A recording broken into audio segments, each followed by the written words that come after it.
Salama daholo eo. Avy antsika eo.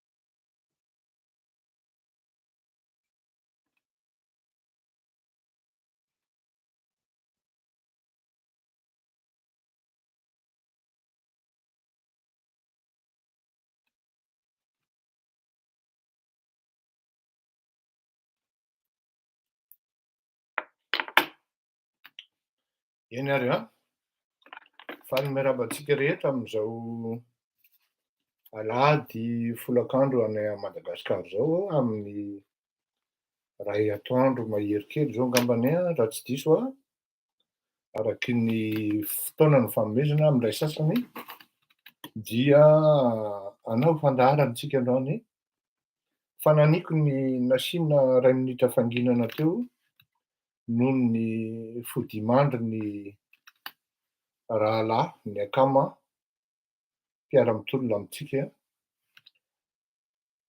i Houssein, Omar,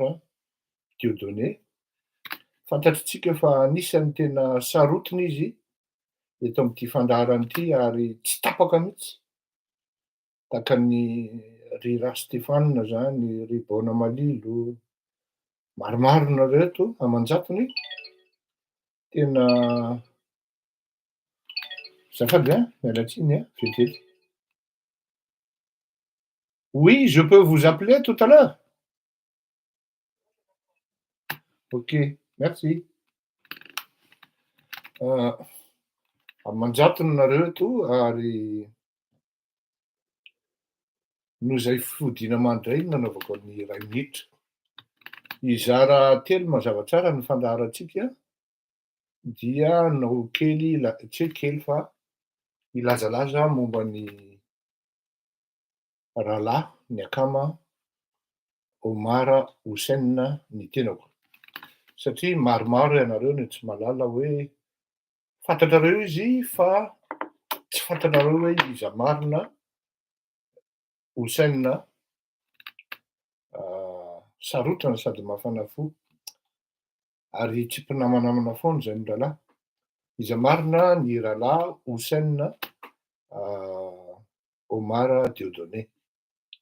Faharoa tsika dia hanazava amin'ny lafiny teknika tena atao hoe ezahana ho faran'ny mora azo mba ahafahan'ny malagasy rehetra mahazo tsara ny atao hoe inona ny dikan'le fihetsika le fanapahan-kevitra nanaiky nanasazy an'i Rosia i Madagasikara ara-teknika zay mariaka eto fa naniano ny mpitondra fanjakana ary tsika tamin'ny fanazavana dia misy zavatra tsy azony fitondram-panjakana akory ny fanapahan-kevitra raisiny ary ny tena olana ankoatra ny fanazavana nataony Andriamatoa Prime Ministre dia ity zavatra noraisina ho fanapahan-kevitra sady ny saringitina no tsy mazavazava ary tsy fantatry ny rahalahy akory hoe inona ny par définition technique na hoe inona no mety ho tombotsoa na mety hoe zavatra potika ao anatin'ireny fanapahan-kevitra ireny. Misy teny vahiny nandraisako azy hoe ahafahana hanaovantsika introduction amin'izay fa avy eo hidirantsika ilay izy dia hazavaintsika ara-teknika Fa na izanaty zany tsy maintsy atao ihany ny atsotra faran'izay tsotra azy mba ho azo ny rehetrarehetra fa tsy hoe sarangan'olona na karazan'olona vitsivitsy no azo ny zavatra ho azavaina eto nefa ny ho an'ny sarababem-bahoaka ny fandarana fa tsy natokana ho an'ny manan-tsaina ihany.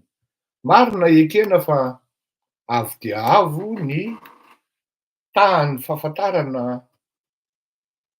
na ny culture générale na ny fari-pahaizana ny olona manatrika an'ity fandarana ity sy manaraka ity fandarana ity, kanefa na izany zany tsy maintsy mitsindry ihany koa tsika ny sarababem-bahoaka satria ho azy ireo indrindraindrindra ny tena nanaovana an'itony fandarana itony fa tsy de ho atao atsika irery na hoe ho ana karazan'olona vitsivitsy mba tsy ilazana hoe any amin'ny fomba fampitana azy sady de efa misy ny fanavakavahana izay inoko fa tsapanareo fa tsy eto amin'ity fandarana ity no misy an'izay fanavakavahana zay ka eo no tsy maintsy ametrahana tsara ny fanazavana sy ny adivitra rehetra ao anatin'ny zavatra ifampitondrana sy ny zavatra lazaina ary indrindraindrindra ny zavatra tenenina ho azavaina amintsika rehetra. Anisan'ny mpanakanto tiany Houssein sareraka dia sareraka no alefantsika voalohany satria tsy afenina aminareo fa Houssein zany dia tena mpitolona ary ao amin'ny rahany mihitsy le hoe mitolona miezaka ny azakazaka zany ary vita ny azakazaka nataony dahoary.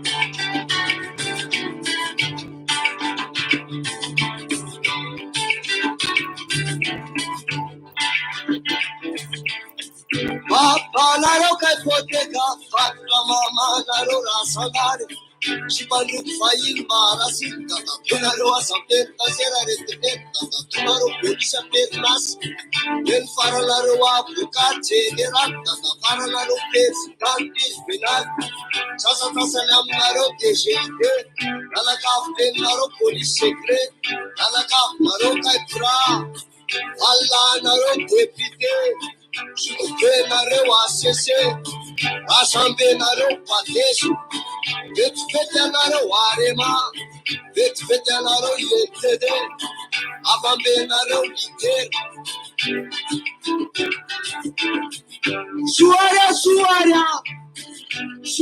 suaria sajatakakandukela tamfulana faida yetuka yake itinyo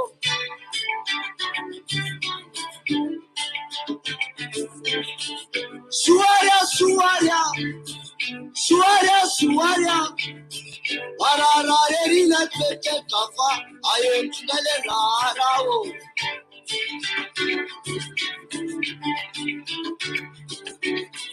Evamata jasayane lawendena inspection de travail Alatlan chambat charisco dona sotema patate wasema tirama solima sepatis na naya sosnexe solex Sireta tawaza foro kataur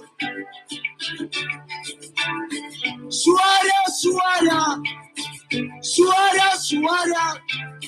Sajataka kalukana tafula na punya yekidale rarao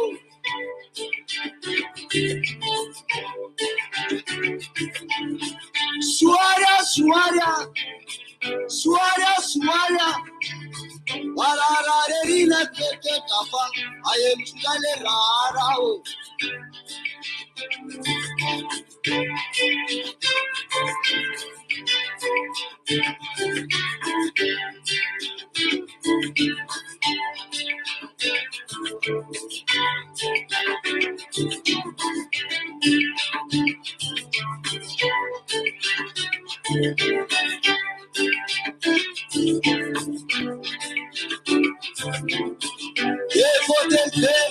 Saptaluazani Fatato Kakasa Swat, Anoli Sona Rungun, Fata Parakasa Swat, Kaka Urak Makmas, the Sati, so Johnson Papa, what, Affiliate was as a taxan, as a big pop to Sora Swat, they are saying now what talk,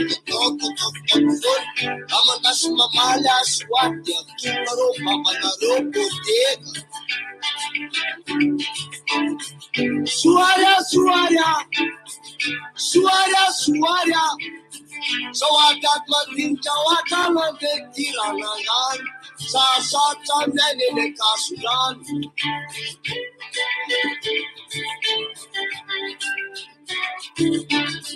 Suara, Arararina, Kafa, I am Arabo.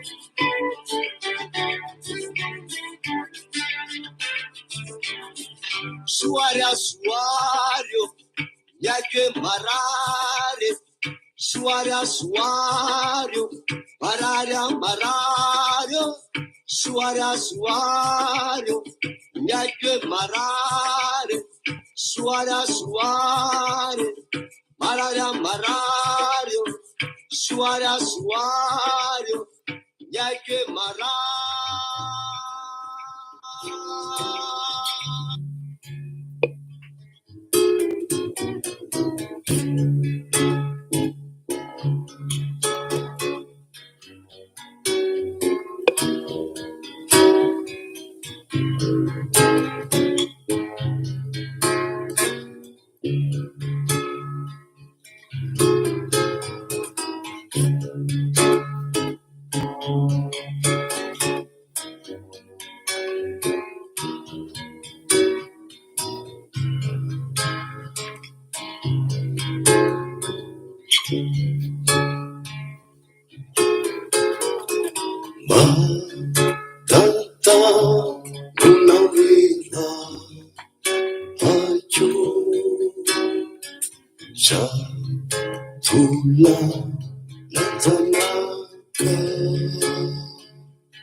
sanodi ide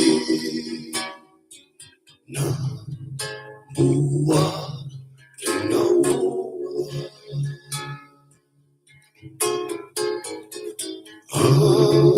bua rimisafi ide si nira takopa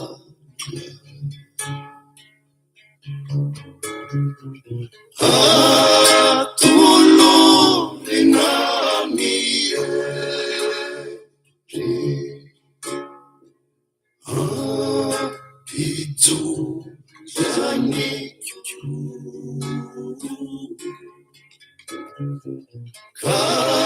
kasita nami feri si mira chakwa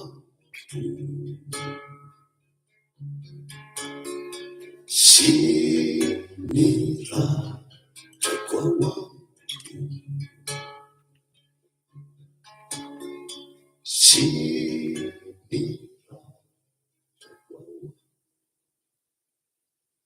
Ja,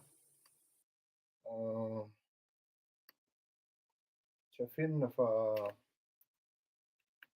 tohana tokoa ny fo ary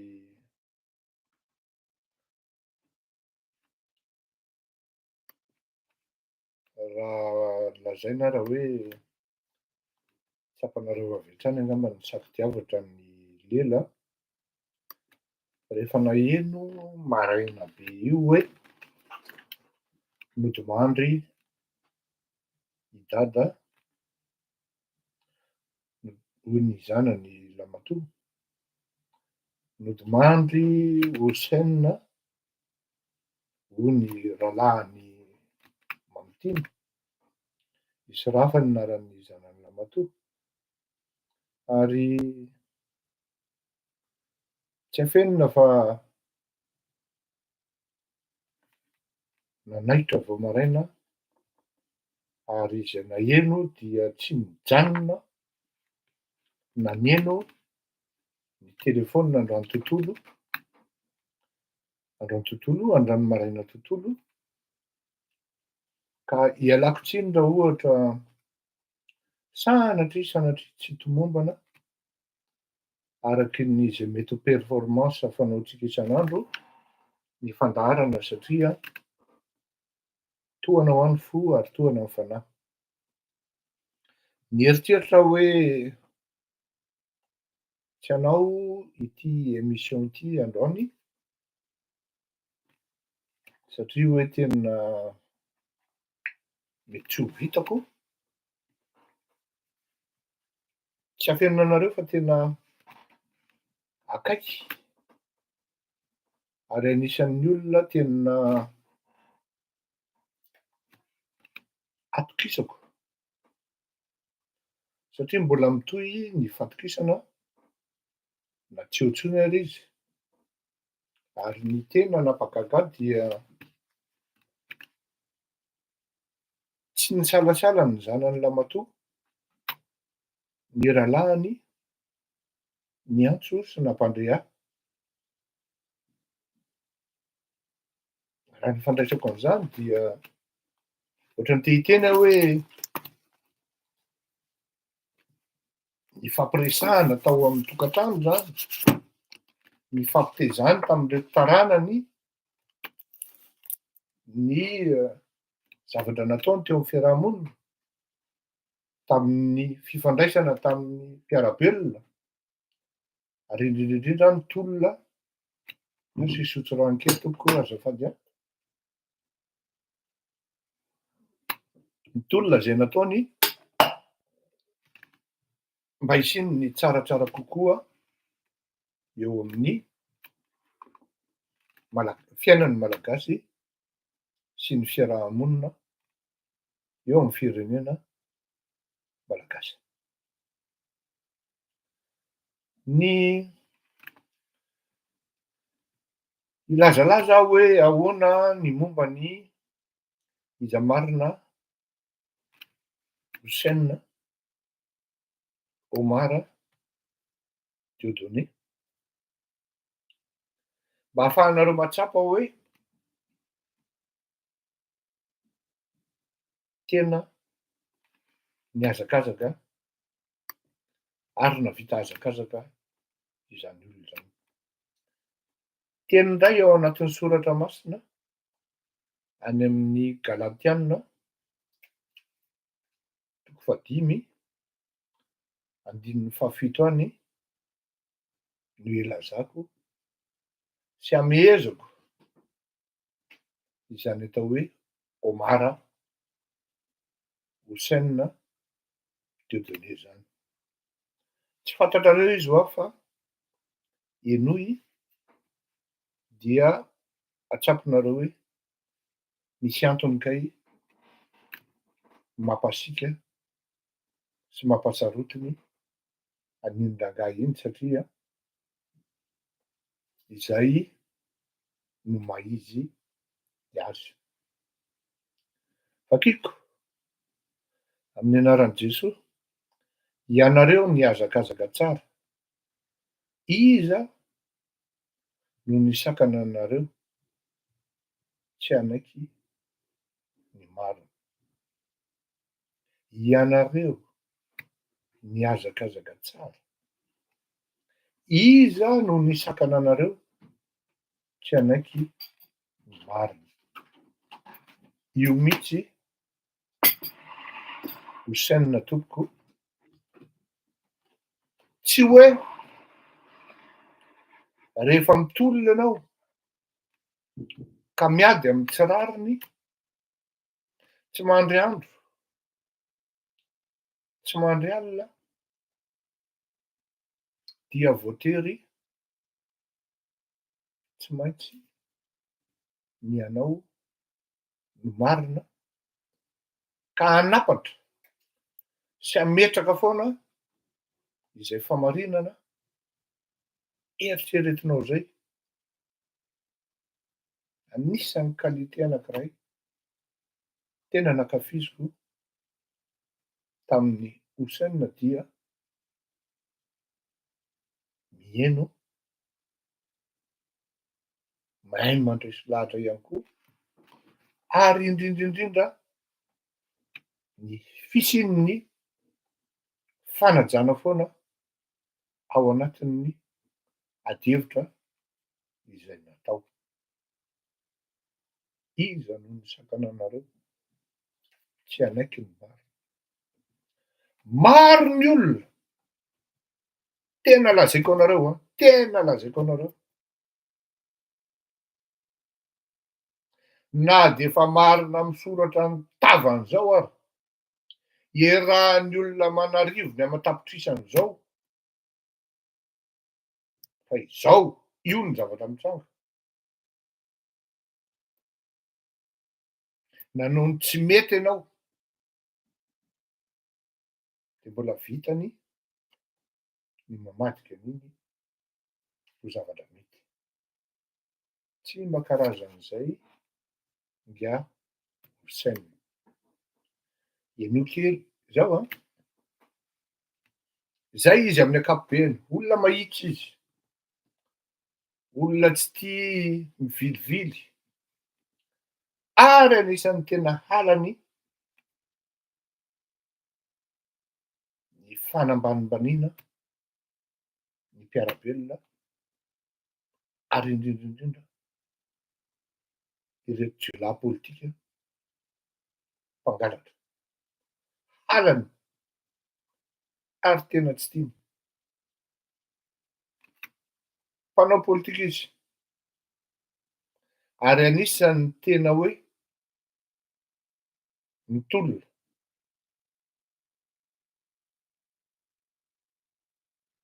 Raha tianareo fantatra, tany amin'ny taona 2000 tany, tsy indray mandeha na indroa no nigatra no samborina olona ray 3 camion tany amin'ny Roso 2000 zany. Olona tsy olona ray na roa, tsy camion ray na roa, no tonga ny samotra azy tao atokantranony, ary ny tena zava-doza tamin'izany, tamin'ny taona 2000 io nandra-patokatra amin'ny taona 2000 dia namoy ny zanany mihitsy izy. Lahy io, mbola kely, Luc no anarany. Tena hoe tena nanamoza ny ainy ny zanany ary vao mainka izay mihitsy no nanosika azy hitolona ho an'ny tsaratsara kokoa, ho an'ny mpiarabelona, dia nitohizany foana jusqu'à nandra-patonga taty amin'ny taona 2010. Tsy ny ray aman-dreny na ino no voasambotra sy voantso sy ny gadra Omar, Houssein, inony ny ao anatin'ny fahoriana tanteraka. Any amin'ny farany vao nanontany satria ny fampiara tamin'ny zanany hoe ho enregistreko ny resakitsika mianaka, azoko atao ve ny midiffuser ny resakitsika, azo autorisation zany. Fa mba hieritrereto tompoko hoe zay no mahatonga anahako hoe tsy ny fahoriana no mahafaly,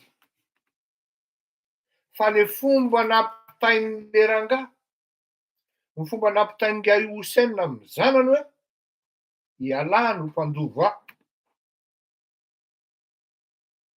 Za hoy ilay zanany miteny azy hoe hanampy an'i dada, tsy zanam-pihalahy fa misy olona marary eo amin'ny hôpitaly, zazakely eo amin'ny 750 000 FMG eo ny vidin'ny fanafodiny, frehana tikitiky nomeny lahara hanampy ahy lahy, fa mbampy eo zazo io, nandana tonga de jerevo ao amin'ny hôpitaly ao. Ary teo ampanaovana interview an'io zanany io no natsapako fa efa tafita ny fitaizana, tafita ny relais ozy izy fitenina, efa misy ny relève satria na le zanany ara dia tsapanao hoe fiera izy, tsapanao hoe na voadona fahoriana ary izy dia tsy maintsy niteny izy ary nanazava ary tiako, tiany ihany koa horetany, horen-danitra hoe izy dadanay satria maro ny malagasy ankoatran'ny Tomasina anga no tsy mahalala marina izany atao hoe Houssein izany, Omar, Houssein Deodeny. Ndavara zay ka misy fiotiana tsisy fa hoe le nenay manokana mihitsiny le mamako zay pralahy mama repaparay roa lahy mihaino hatramin'ny farany fotsiny nareo dia avy eo azavaiko tsara. Fa zay zanany enda zay zanany fa ny anankiray maty tamin'ny 2002 tamiko. Ah bon? Maty tany amin'ny 2002 ny zanany anankiray, zanako fahatelo io. Nomeny problème amin'ny trangalava aminazy, misy fotoana nge tamin'izay mbola kely tadidiko camion 3 efatra misy manambotra anazy satria izy olona mahitsy tia zavatra, izy zany rehefa manao zavatra izy tena manao izy. Ah bon? Tena marina zay, rehefa manao zavatra izy dia tena manao. Ary io no atsapako hoe tafita any amin'le zanany le tolona netiny nijoro ary nijoroany foana hatramin'izay. Meko ohatra nareo, misy zavatra tokony alehanao maika aho any Antananarivo,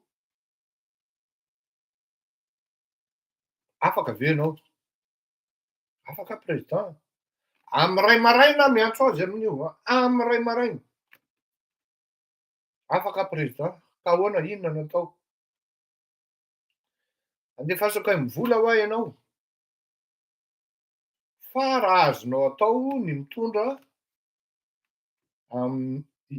misy filazany azy zay moa, fondy ny filaza azy raha tsy diso aho, le mpitondro mpitarika fivavahana, le mpiventy ny Coran ao amin'ny moské.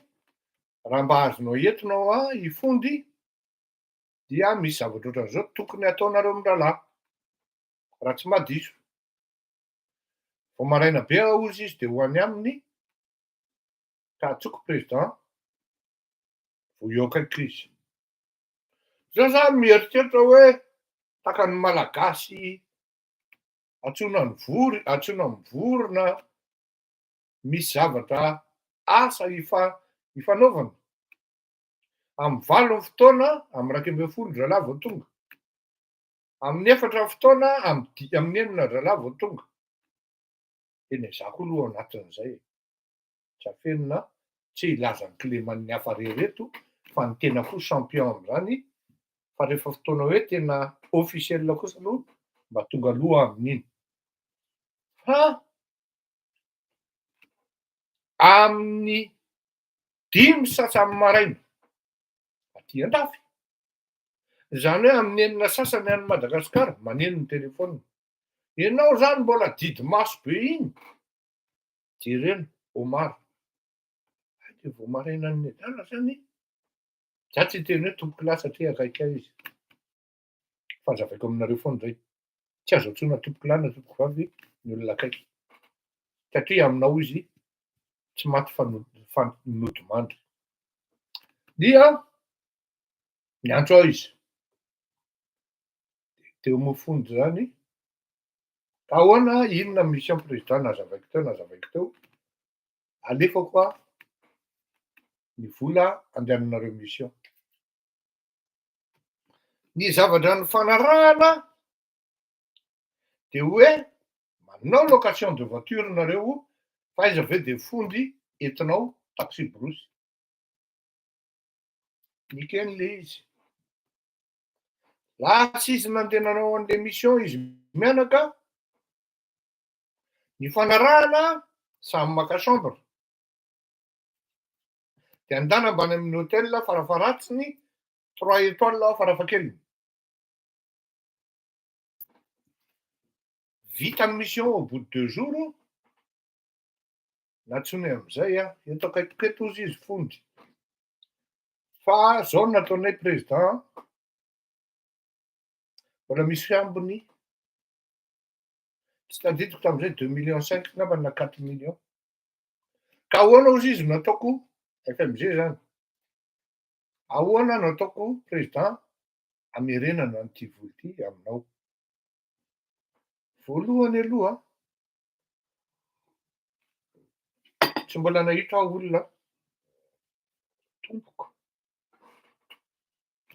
ka hoe nalefa mission ka nampitondraina vola. Teo amin'ny expérience-ako manokana zany ka nampitondraina vola ka niteny hoe misy ambin'le vola président na misy ambin'le vola baina. Fa io zany namany vitany io. Fenao mpanome zany nefa hoe iny dia lasany. Houssein ny antso toko, tsy tadidiko na 4 millions zay na 2,5 millions. Misy ambin'le vola président, fa ahoana nataoko hamerenana anao. Tena fanina, ary tena tafapetraka. Fa ahoana Houssein natonga an'le izy nisy ambina. D'habitude rehefa mika ohatran'izany dia hoe fa ahoana Houssein ny laninareo vola. Fa ahoana ry anona ny laninareo nefa mihoatra be ny vola iny. Fa fa tamin'ity zavatra ity indray mitoraka ity dia tena hafa mihitsy. Fa ahoana ry Houssein na mbola nisy ambiny le vola? Fa inona mirakla nataonao? Tsy zany président ozy izy fa tsika ozy izy mbola ao anatin'ny tolona ary hitako fa tena avy any anaty posinao mihitsy le vola no mivoaka. Tsy maintsy mba mitsinjo an'izany président dia na hifondy aza ozy izy nanapa-kevitra hoe andeha cotisy izay mianaka. Confort tsara ne président le cotisy e. Za mbola tsy nitaingina cotisy hatramin'izay nienako izany. Fa dia mamina viana fotsiny aho zany. Malahelo a. Rehefa naka chambre zay ozy izy président dia tery amin'ny 67 mada hôtel nga izay raha tsy diso aho. Mbola tsy tao hatramin'izay nienako koa tsy fantatra zany le confort ao. Fa naka chambre zay ozy izy dia izay mindralà miaraka ohatray ho ale. Fa ahoana ry Houssein hoany nafijaly tena zay ny tsy nijaly fa niadana tsara zay ihana tsara zay afaka mivavaka tsara zay sy ny karaza. Tiako lazaina aminareo hoe izay Houssein, izay Omar. Betsaka nareo mahazo eto hoe tsy mahitsy ianao dia vola ianao sy ny karaza satria tena niezaka izany olona izany tompo. Tsy mandry andro, tsy mandry alina ary midina mifanena miaraka amin'ny vahoaka eny mihitsy miara-miosona, tsy mila télévision, tsy Houssein dana misy kamboty miantso izy président misy an'izao misy an'izao dia alainy sary mihitsy le anaterana an'le vola misy zaza zay ihany any Tamatavy any ary mba hiangaviako amin'ny Israfy mba menana indray ny adresany satria io zaza io zany fandefasana ino izy teo fandefasanay za zany ny hoe mijoro ho parrain io zaza io satria tamin'ny andro ny tena fankasarotany ireny dia navola hiterahan'le reniny ara tsy nisy fifateny amin'ny sisin-dalana eto mivadika aho zao teny an'izany satria ozy izy hoe ary tsy fantako akory zany anga nisy an'izany nisy zany toko vady malalako ary ifonako aminao fa zao vao tantarako zao vao tantaraiko satria tsy nanafina fa adiniko ny tantara azy dia Fleuria ny anarany raha misy dia misy izay zaza zay 2 taona karakarana izy amin'ny rahalahy raha misy dia misy alainy sary le zavatra vidiny vidano fitaovana amin'ny hoe le zaza voateraka ireny zany sy ny karazany dia nalainy sary toko ianao zany tsy mila le sary akory fa ny dikan'ity sary ity dia hoe tia miprofo tia mipris tian'izao tian'izao tian'izao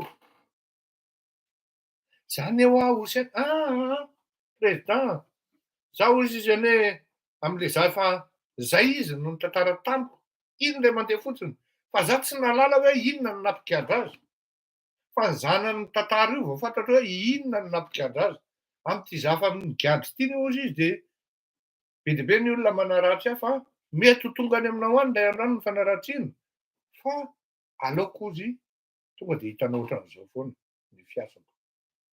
Zaho aho Houssein vao miresaka amiko ny olona vao jereko ny masony dia tonga dia fantatra hoe mpamadika ity olona ity ary ity olona ity be tsara velatsia aho fa indraindray ho ary ny olona ireny modiko fanina fotsiny fa mieritreritra anao ho velana izy aho satria ny fihavanana ny zava-dehibe indrindra amiko fa tsy le izy mamadika aho satria za tsy te ho ratsy alohanao fantako aho ny mpamadika vao jerena amin'ny masony jerena amin'ny fihetsiny dia fantatra hoe ty olona ity mpamadika aho dia toy izy atsika ndao ohatr'izay zany dadanay azaza maty io herintaona angamba ny ratsy diso za herintaona ohatratry mihitsy satria nitsoaka mihitsy ny dadanay nitsoaka mihitsy izy tamin'ny fotoana io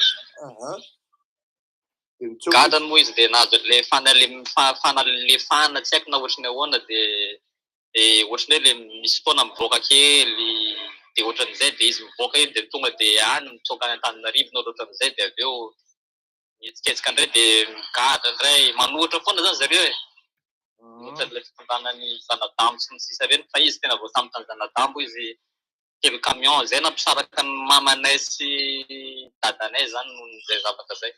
Hitanareo a zay ozy izy nampisaraka ny mamanay sy ny dadanay.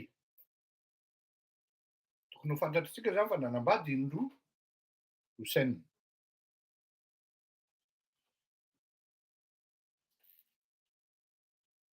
Voasambotra ozy ary ny zanadambo. Tanareo maharatsy amin'ity politika misambosambotra ity. Ianao misambotra vita ihany. Fa ny zavatra tsy fantatrao dia zao. Ny taranak'ilay olona samborinao na maty na mitana alahelo aminao matrak'izay. Zay no nananarako an'ilay boay mipetraka any Ambobao zay hoe oleroa. Efa mba manan-karena fa mba mipetraha tsara amin'izay.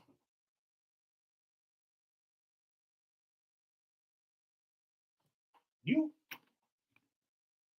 nanao tokony nijanona mihitsy Houssein tamin'izany andro hoe ok'izay fa na nivadiko ara ny saraka tamiko ny zanako maty tamin'ity politika ity zany samboriny zanadambo. Tsy drany detay amin'ny resaka zanadambo zany. Izay no ananarako amintsika foana hoe efa fantatra ny nataony ihany, efa fantatra ny nataony zao, mbola hiverina amin'ireny olona ireny indray tsika menakavy. Tandremo moi tena io tsy ny tenako, za tsy ny tena hoe zao tenenina na zao tenenina. Fa fotoana kosa namoahany alahelony ary rehefa nanontaniako izy hoe avoakako ve dia avoay satria tia no fantatry ny eran-tany eran-danitra hoe iza ny dadany ary eniboninahitra izy satria navita hazakazaka n'izany ny dadany tao anatin'izany ka nanariny nanafoizany ny zanany ary maty ozy izy. Mbola ho hazavaina ny tena antony nahafaty azy tsy ampy fitiavana, tsy natatrony le mamanay dia voaterinaterina tary le zaza dadanay moa voasambotra foana. Tsy moramora anie zany tompoko, tsy moramora anie zany. Taky ny tenenako foana ma tsisy olona zay tsy manan-kilema tsy afaky ny ampitovy any Houssein amin'ny Roly Mercia satria fantatra koa ny kileman'ny Roly Mercia. Tsy afaka ampitovy amin'ny Houssein amin'ny Rambola satria fanta-bahoaka koa ny kileman'ny Rambola. Kanefa na izany na tsy izany tompoko, ianao mieritreritra androany io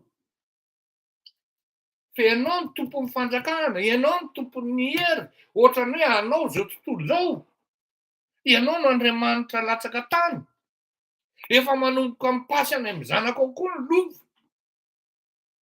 mandeha contre-sens amin'ny tomobile.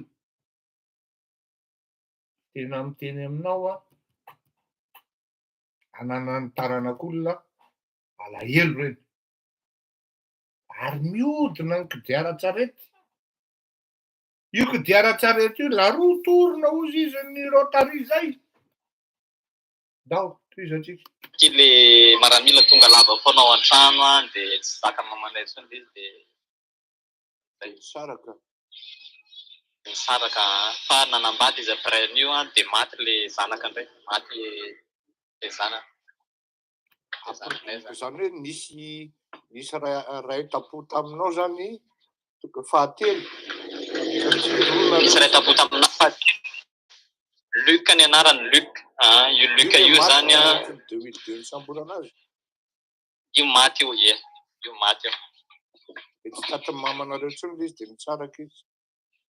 Tsy zanaka ny mamanay fa le fahatelo ka tamin'ny mamanay indray efa le dadanay zany tia zanaka be izy Zay aloha raha tamin'ny arodadana anisan'ny nianatra tamina sekoly hoe si sekoly le tsotsotra reny fa mba sekoly zay à l'âge de 4 taona zany tagnina roplanina voalohany teo amin'ny 3 taona teo ngambany tagnina roplanina izy zany tia zanaka izy zay misy aminazy dépenser izy fa tsy ohatran'izay telo camion fa izy tam'izany Aremanga sa ino izy tam'izany Arema izy inona ny asany tamin'ny Arema tam'izany izy ohatrany main droite tao amin'ny Pierrot Radonarvelo tao izy tao amin'ny finance moa Pierrot zay manko le zaza tafara zany zay de le sombosombony tantara zany ny fandapantanay satria tsy mipetraka tamin'ny firy za fa mipetraka tamin'ny ty le faralany zareo ty le douanier izy ihany koa nampiditra an'io douanier izy i douanier nga eo akaikinao eo azov moa anaran'izy iny Mamtina ka Ruffin hapa iny cousin fa Mamtina tena paparay aminazy mihitsy Mamtina zao mety mahalala ny tantara ngamba mety ho azy koa ve Mamtina zao somary mbola anatiny be any Mamtina fa presque tsy de mifanalavitra ohatran'izay zany raha ohatra hoe de zavatra tantara ao an-tranonay Tamatavy Tamatavy ka an-trano Tamatavy camion mihitsy tao tena mahery ny telo camion tadidiko tsara mihitsy Tanoranga na raha le toerana tamin'izay fotoana zay Andoranga Mangarivitra tamin'ny mamanay de ray Andoranga tamin'ny mamakelinay zay maman'le anankiray le maty eo grave zany inona zany tena nahafaty an'i Luka zany le tsy nahataty an'le dadanareo voasambotra Luka zany mbola kely tsy ampy affection maternelle mikorontana lava foana de farany nateriny mamany amin'ny anabavy dadanay satria dadanay tena gadra tao Ambalatavango tao foana am'izay de nateriny tao de le ankizy moa le zaza zany tsy ampy fitiavana ohatran'izay fahitako anazy dadany amin'ny gadra de maty tany le zaza maty le zaza avy teo tsy nibakiny mamany loha tsisy dada afaka manome fitiavana anazy koa de marary tampoka teo de tonga de maty zay nalefako zay bonjour Isabelle là c'est en malgache tu vas avoir du mal pour comprendre nalefako zay fijoroana vavolombelona zay satria tsara ihany ny mifampizara mba ahafahantsika malagasy malala hoe tena misy aneny malagasy mitolona amin'ny mahitsy ary mitolona amin'ny zavatra tokony hitondrana azy lasa misy teny ny zanan'izay ato tiako inoantsika hoe aleo ty zanakely zay zany anisan'ny zavatra anisan'ny fitiavany maizana ravalomanana amin'ny lafiny ray tsy de migadra fa de zandrinay maty iny zany de vo rehefa sarotra be aminazy mamelana ravalomanana migadra zany hoe migadra tao Ambalatavango izy de tany tamin'ny mora koa zany sa tao Ambalatavango ihany ka Ambalatavango taty foana tena grave zao tantarainy kely anahy fa zao zany zao vao fantako détail eny ary fa izy zany olona tena mahitsy be izy de le zanany voalohany sy faharoa moa tsy de hoe tafita ohatrina fa za zany mba nandrano fianarana tany Turquie koa za nandrano fianarana nanao concours satria dadanay tia mianatra izy fa tsy de nisy nanoana de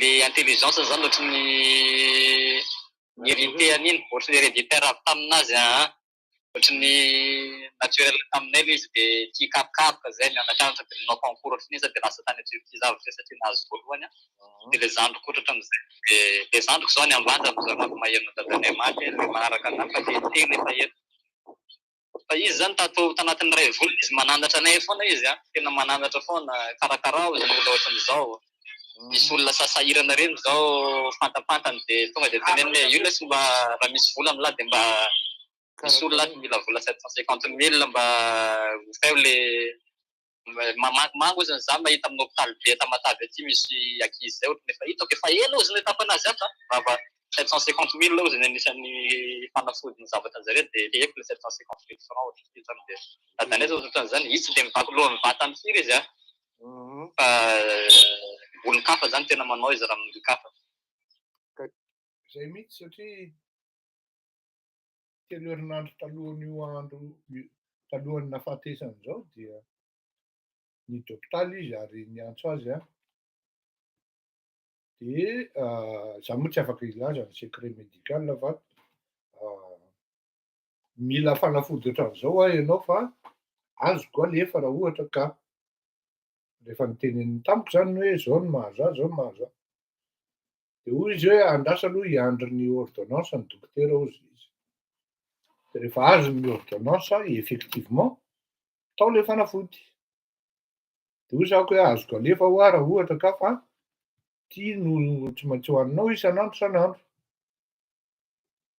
dia hoy ny navaliny hoe oko zao président ozy izy fa mbola voaefako fa aza matahotra ianao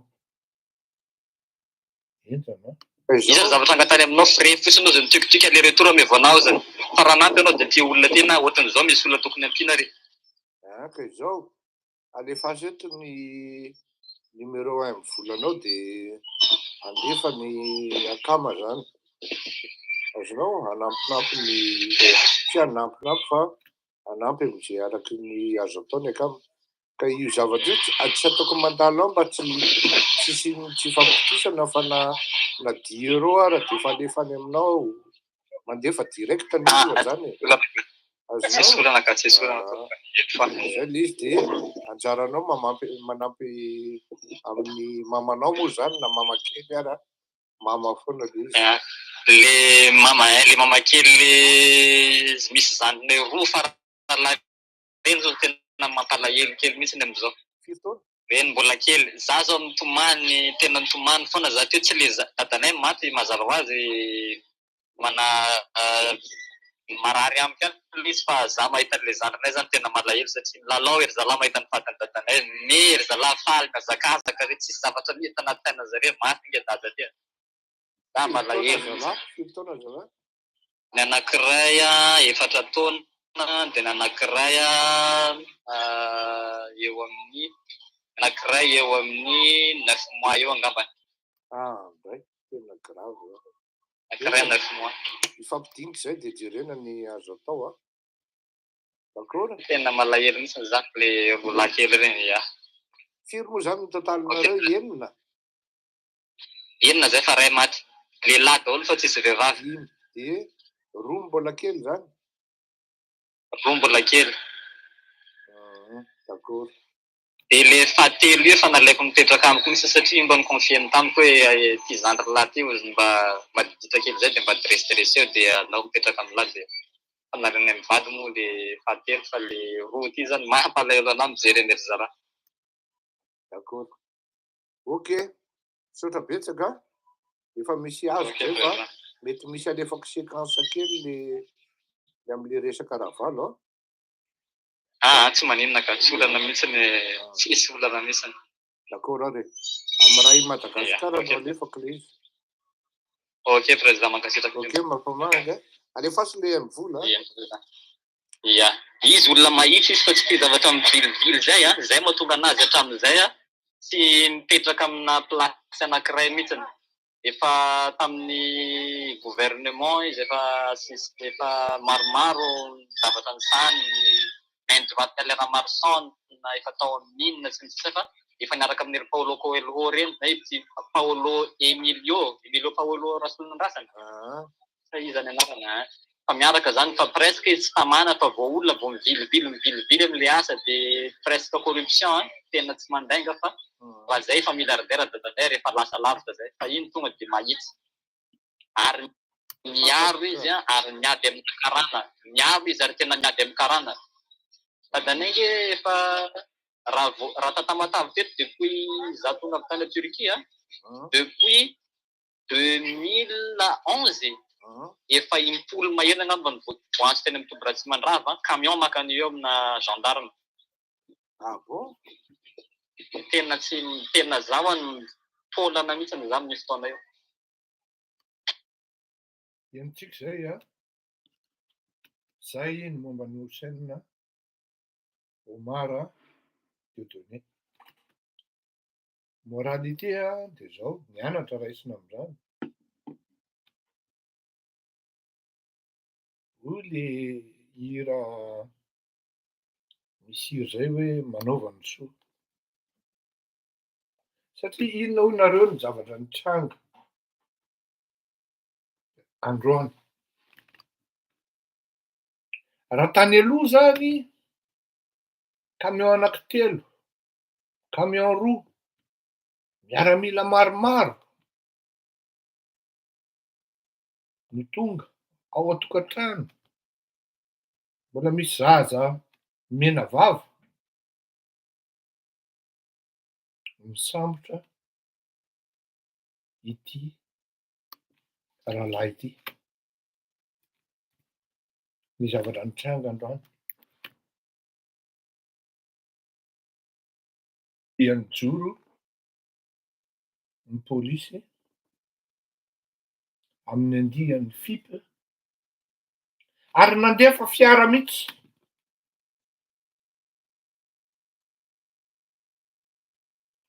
Nanao cortège nanaterana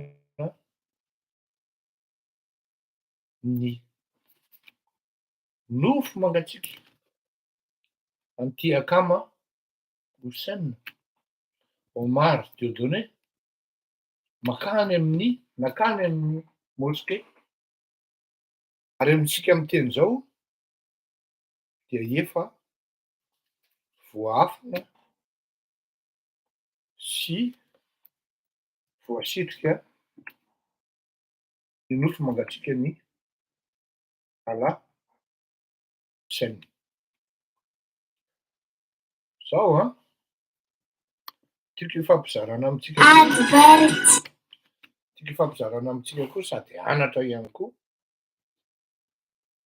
ho anareo mpitondra fanjakana. Tena tsy afeniko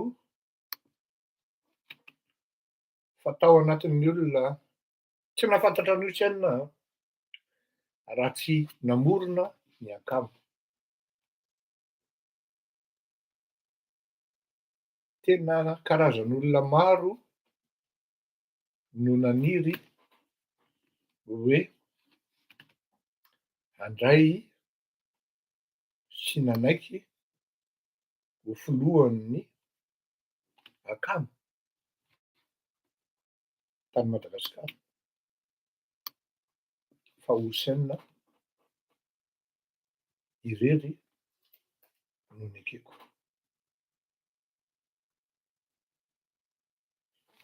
Tsy fantako ny antony fa vao niresaka tamiko 20 minitra fotsiny izy de tonga de fantatro hoe c'est l'homme qu'il faut.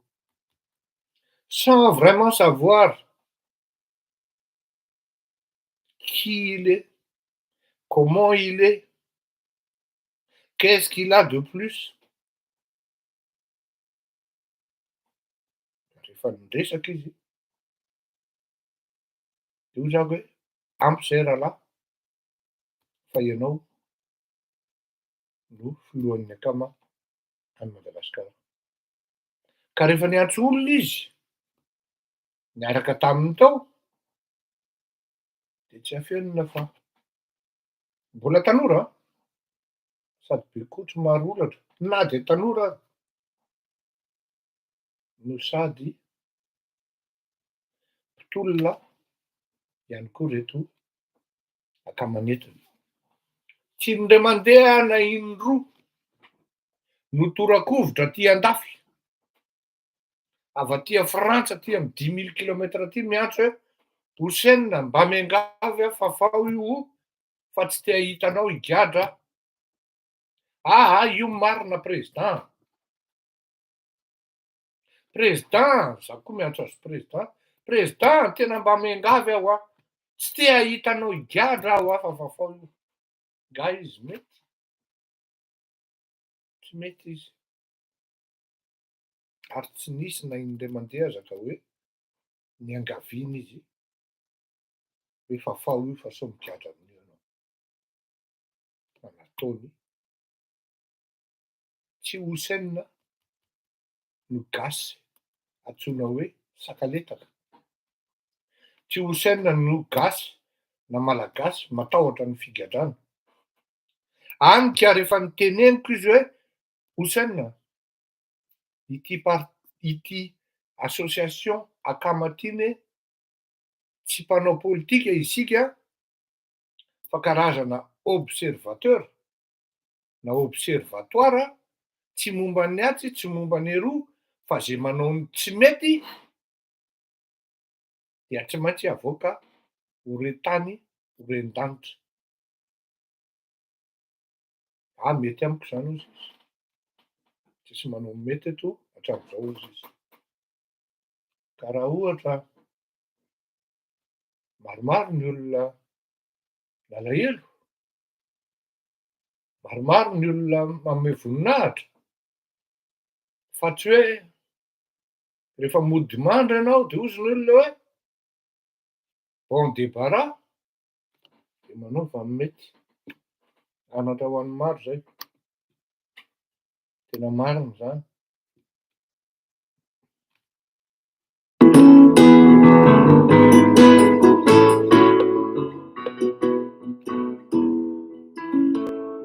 Tsisy tompony ampitso manaova ny mety, toerana fandalovany aniny ity an-tany, ka nahoana mifandrafirafilavô sy mifandala. Mety ampalahelo any Jesosy tompo malala, mandeninanye tra ilaozany eto. Amaiza mibebaka sy mifandefitra, zay toetra ratsy azontsika reninareno malaky, fitaka sy soloky fangalanonda ao arina izany, fizay mibebaka sy ovaderay sy ny any, maneninanye ra ilaozany eto.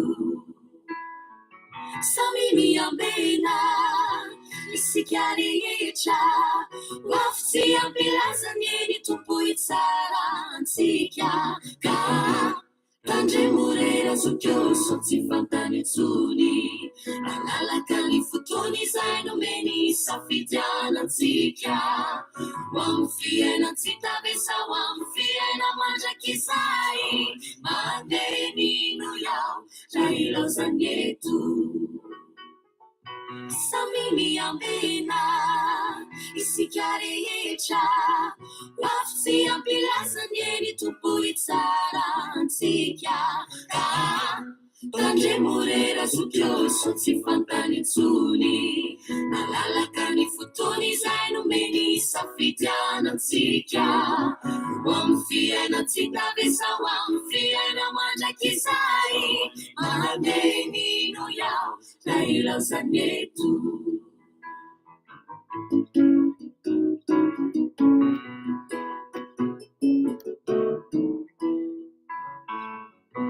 Manaova ny mety isika rehetra, ty fiainana tany tomba misy fetra, ararao teny tanany tsotra sy feo miantso malefaka, ka teny izao manaova ny mety, manaova ny mety isika rehetra, ny fiainana tany tomba misy fetra, ararao teny tanany tsotra sy feo miantso malefaka, ka teny izao manaova ny mety.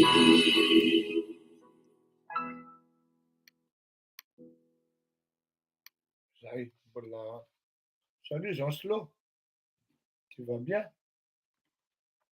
Robin, bonjour Nazak, salama daholo eo.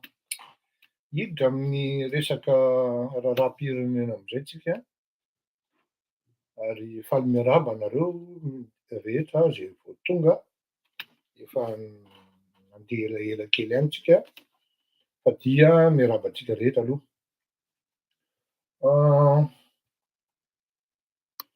Ny raharaham-pirenena dia miteraka resabe le resaka hoe nanameloka any Russie, Madagasikara tam'le résolution tamin'ny zoma ariva iny sa lakamisy ariva tany a New York. De hoe moa ny resaka tao ambadiky iny sy ny tao alohan'iny sy ny tao anatin'iny ary ivelan'iny. Ny fanazavana entiko eto dia sady hanao diagnostic tsika zany hoe hanao observation an'le fanazavaiko hoe tamin'ny lakamisy ariva no hoe inona aby no natonga ireny fanapahan-kevitra ireny. Dia nazavaiko tsara izy tamin'izay hoe eo ny élection amin'ny 2023, eo ihany koa ny fiaraha-miasa zay tsy azo idivirana miaraka amin'ny pays occidentaux. Nanazava fa tsy ny hevitro aloha hazava fa androany dia tena hanome hevitra mihitsy teknika satria tsy afenina fa misy fitavozavozana ny fitondrana ny raharaham-panjakana ary tsy afenina fa takany hoe lasa mitady le notiko manko tsy afenina fa takany hoe mahamenatra raha zay no ilazana azy satria be loatra ho ahy le amateurisme ao anatin'le fitantanana an'le raharaha satria élection de eo koa le fihaonana tamin'ny andriamatoa Emmanuel Macron ary manomboka tonga saina koa ny malagasy eo anatin'le zavatra mitranga zany. Zao le izy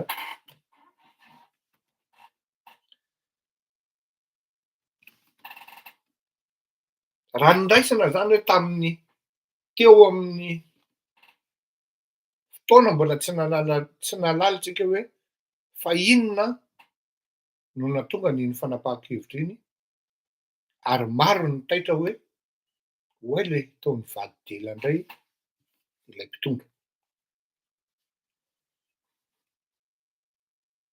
De tsika nanazava hoe c'est une opération de séduction.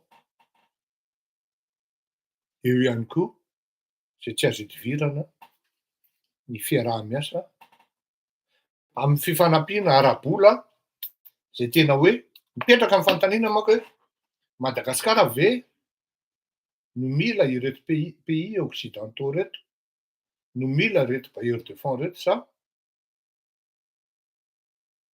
ireo bailleurs de fonds reo no mila atsika. Zao betsaka ny théorie maro isan-karazany. Lasa aloha asiako note kely eto fa satria sao de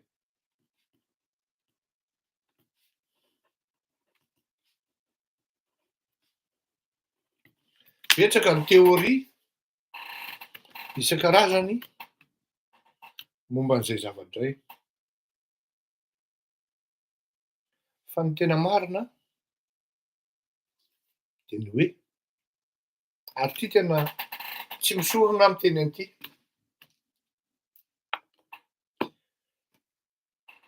Imagineo hoe misy manara-maso ary eo ny inspecteur d'État any amin'ny fanjakana ny GE zany, eo ny douanier, eo ny gendarme, eo ny polisy, eo ny mpitsara, eo ny bianco, eo ny samfin.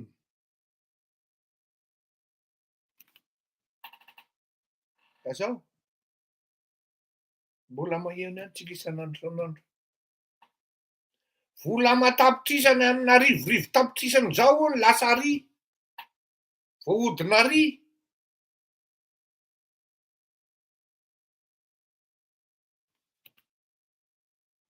Boaderao zao conteneur hono totalin'ny lasa ny ala teto Madagasikara.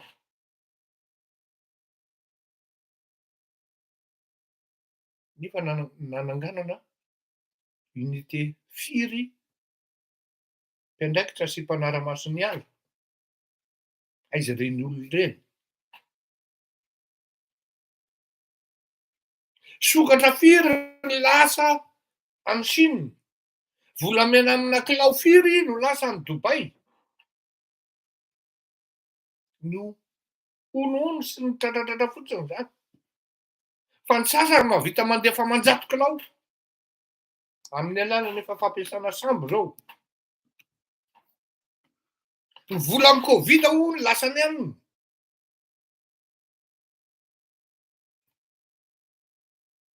Ny zanaka ihany hono 4 maintimainty be lehibe ohatry zao.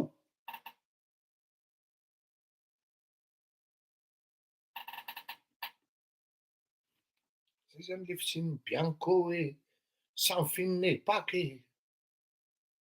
Polisy mpanara-mason'ny arabe. Mbola io fa tataka ihany misy foana ny tsy manjary sy mifangatanana.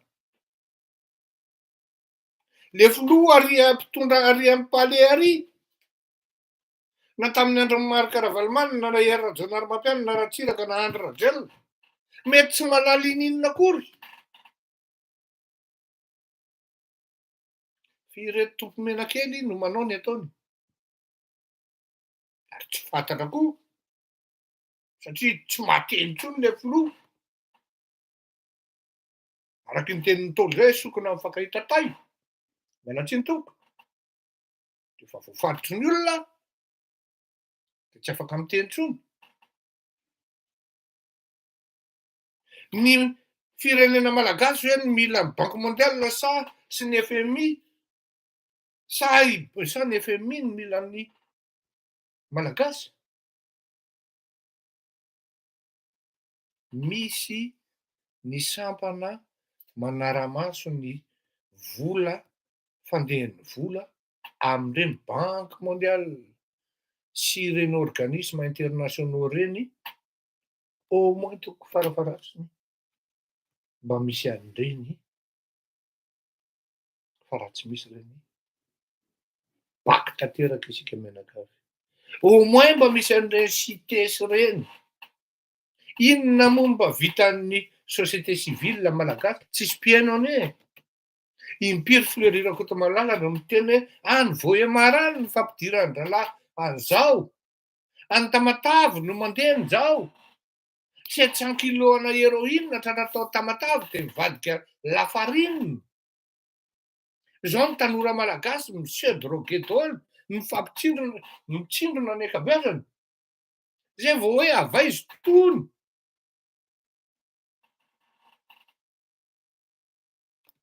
Oui. Zany hoe ino zany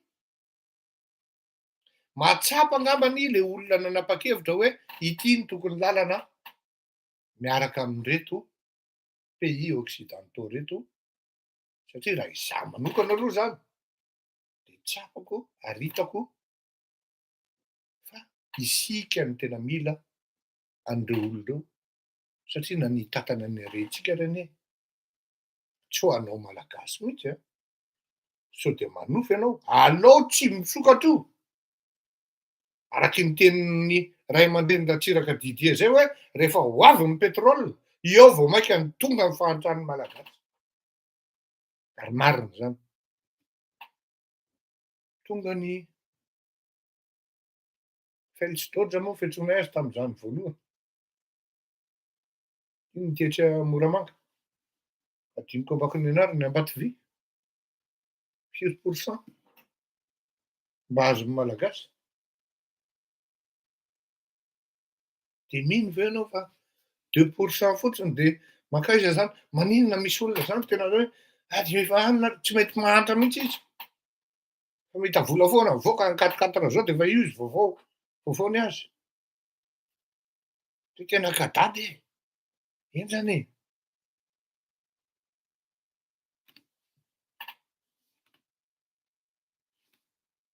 Tsika no mila ny Banque mondiale sy ny FMI. Tsika no mila ny pays occidentaux fa tsy ireo no mila atsika. Zay zany anankiray zay aloha. Nahatsapa le olona nanaiky sy nandahatra an'io. Tam'izay andro zay no nametrahantsika an'izay hevitra zay hoe iza ny tsaratsara kokoa, ny miaraka amin'ny Rosiana sa miaraka amin'ny pays occidentaux. Tsy ny hevitro no nazavaina tam'izay fa ny geneziny le nangalana an'le hevitra. Zany hoe niezaka tsika zany, on a essayé de se mettre de se positionner na hoe niditra tao anatin'ny filozofian'le olona, petraka tamin'ny toeran'le olona nanapa-kevitra tsika hoe ahoana raha ny fomba nanapahan'le ry-hevitra tamin'io zavatra io. Satria samy tena hoe le ry satria misy polémika mandeha ngeda be zany amin'io zavatra io amin'izao fotoana zao. Fahazavaiko. Any amin'ny farany aho vao manome ny hevitra hoe izao raha izay ny zavatra mitranga. Amin'izao fotoana izao zany, rehefa lasa iny le fanapahan-kevitra hoe on a décidé de sanctionner, de mivoaka ny resaka hoe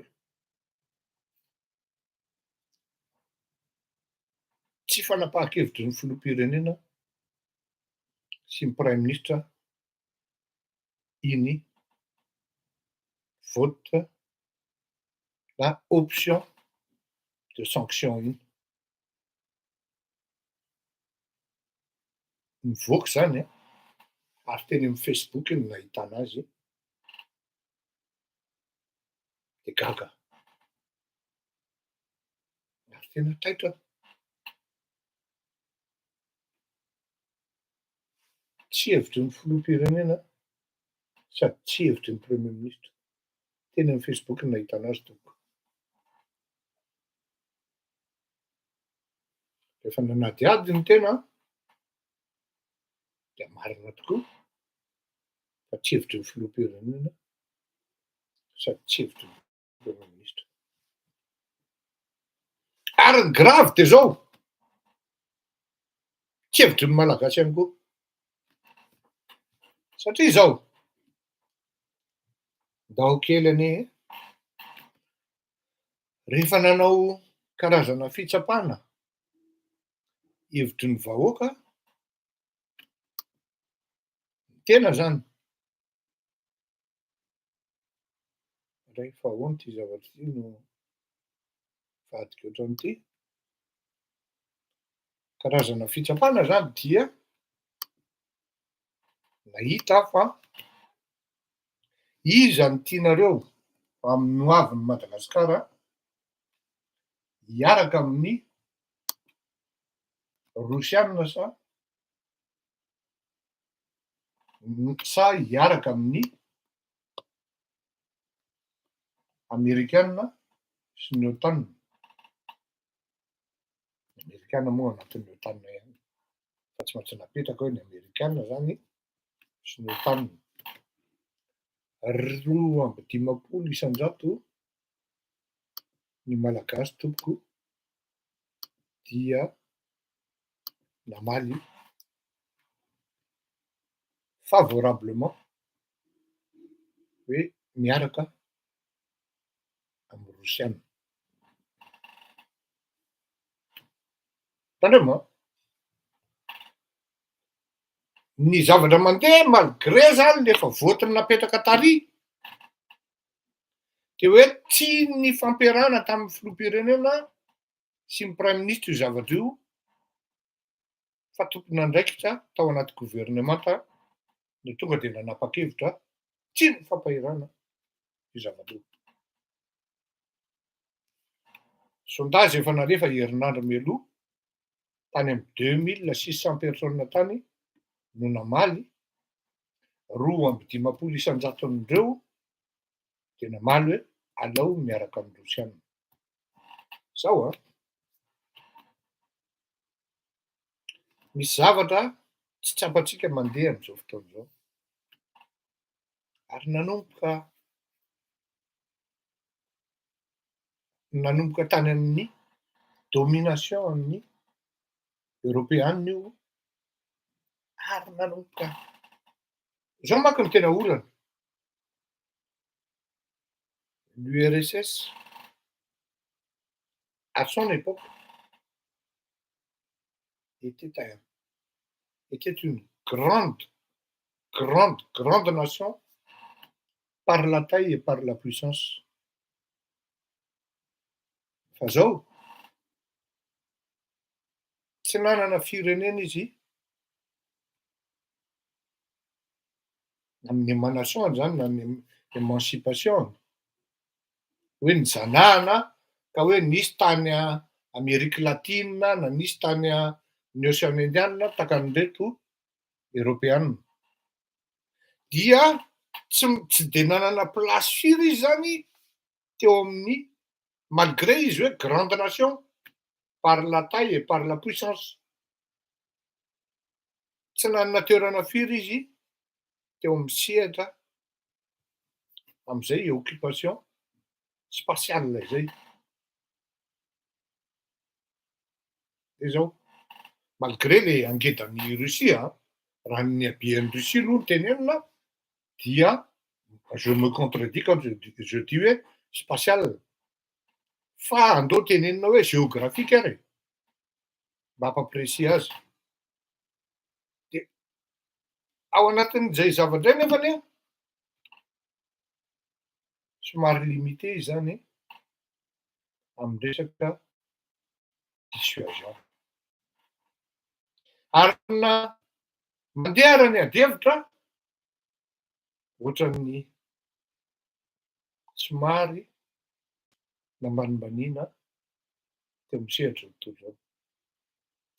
Hitan'ny sovietika ny cléman'ny pays occidentaux dia ny zavatra nataony voalohany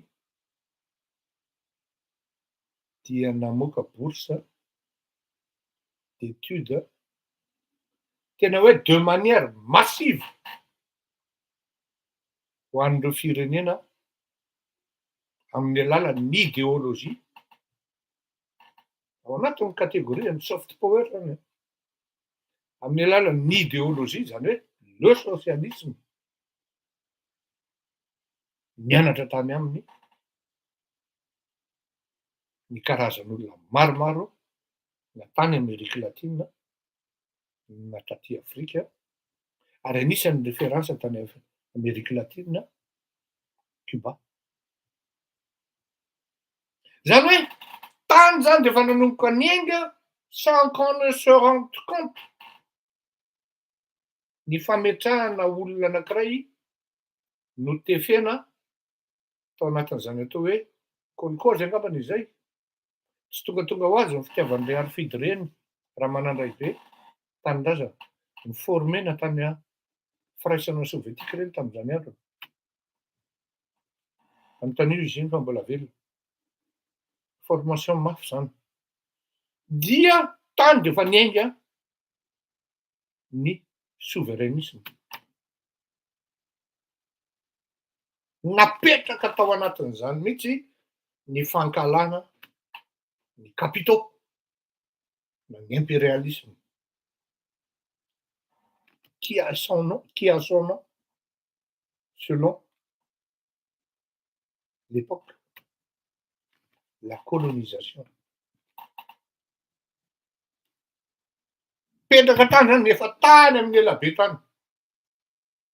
Ahafahana manazava le 52% ny malagasy manko satria betsaka ny tsy mahazo an'io. Rosianina nanomboka nivelatra amin'izay tao anatin'ny 20 taona zay ny toe-tsaina maka ala ny za tsy tena hoe civilisation fa mankahala ny ancien pays colonisateur. Ary enao moa zany de tena kriko anao sady marikivy anao mahita an'rehefa hoe misy olona de tena manao esprit mihitsy ary haine vis-à-vis zany atao hoe frantsay. Tena politique anti-français. Zany hoe ny asa zany ary am'izao fotoana zao vao manomboka mitango ny vokatra indrindrindrindra ty contexte guerre de l'Ukraine ty, ady any Ukraine ty na invasion ty, ny tondrozotra amin'ny alalan'ny drafitra matipaika ametrahana ny fifankahalana entre ny afrikanina zay voiziny reto panafrikanina ary tena mandely izy tsy hanonona anaran'olona fa misy mpianadahy zay dia ary efa tonga tany Madagasikara raha nisy olo tenan'ireo zay nanao fihetsika teo amin'ny ambasady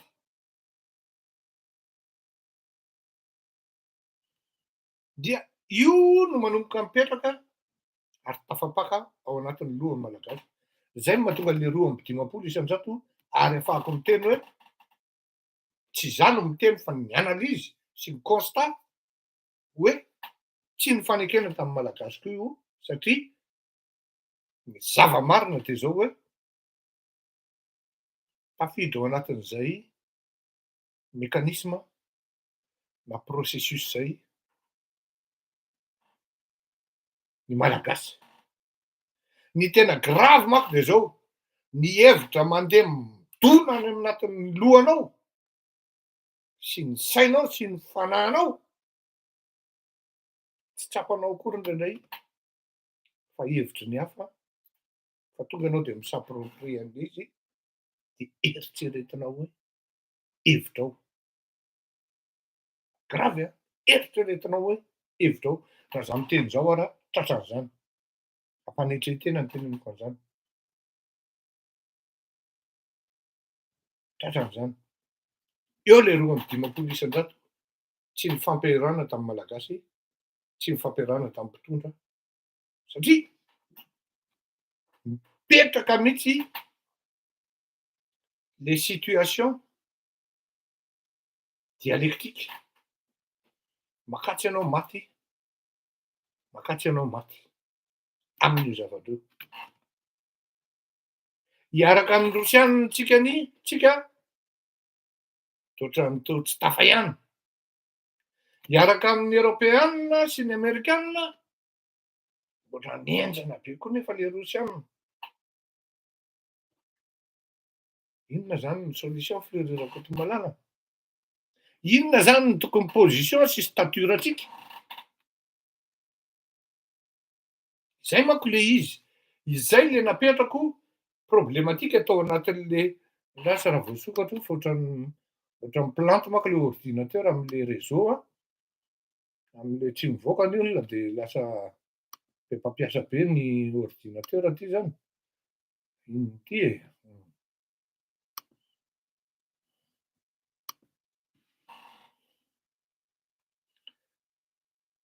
Eo no natonga anahako nanome lohateny hoe inona no tokony diplomatie na forme-na diplomatie tokony apetrakintsika. Fa alohan'izany aloha tiako ny manazava hoe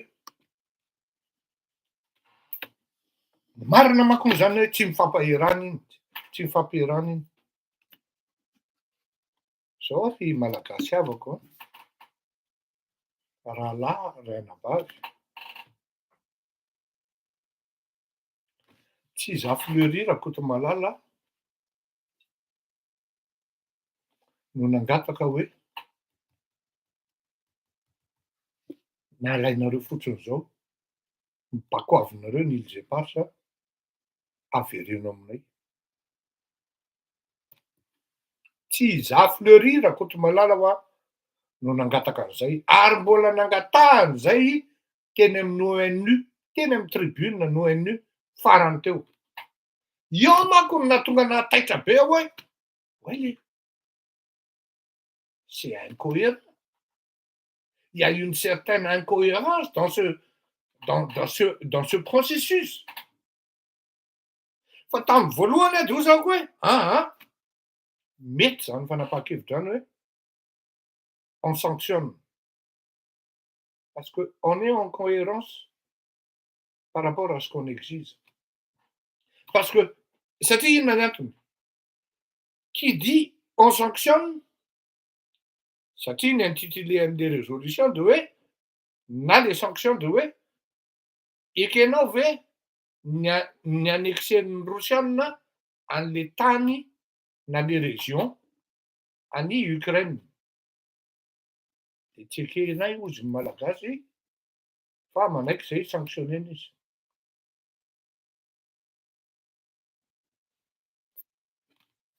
Ozy ny malagasy io fa mivady telo, io fa zao. Io sa hoe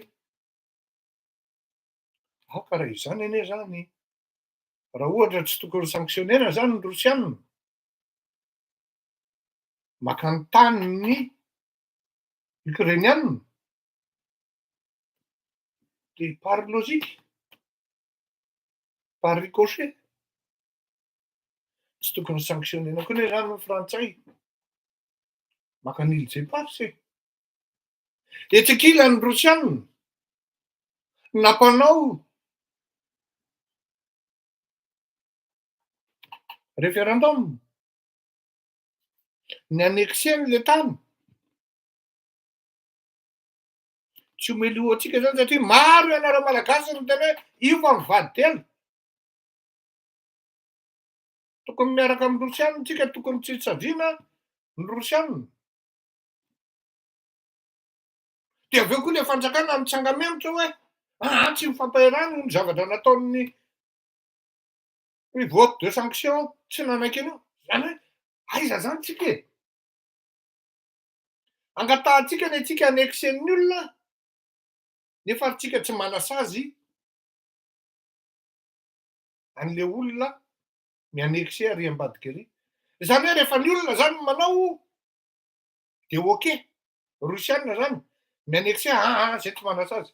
Fa ny Frantsay aty miannexe saziana hoe menanay. Pourtant, la première résolution ouais, sanctionnée, elle est bonne. C'est la meilleure. Et on est en cohérence par rapport à ce qu'on exige, à ce qu'on revendique. Et on est content, ça dit, et c'est là le non-dit dans l'histoire que personne n'a compris. Y compris les mpitondra fanjakana en question, satria tsy tokony mivoaka akory ny hoe tsy mifampaherana iny fanapahan-kevitra iny. Raha ohatra nisy olona natsapa na de kely fotsiny hoe on est en cohérence par rapport à ce qu'on revendique. Zay ne raha manaiky an'ity hoe sanctionnena manaraka anareo Européenne. Hoe sanctionnena ny Rosiana, tsy midika zany hoe miaraka aminareo zay. Fa zay koa raha tsy misanctionner ny Rosiana de namany mi-accepter ny annexenareo, ny taninay. Et c'est là où le bas blesse parce que tout le monde, personne n'a compris. Et je suis désolé. C'est des petits trucs comme ça que diplomatiquement personne n'a compris. Voaka dizy aveo, io daholo vao mikoroaka manomboka mandiha ny pression ny Rosiana angamba.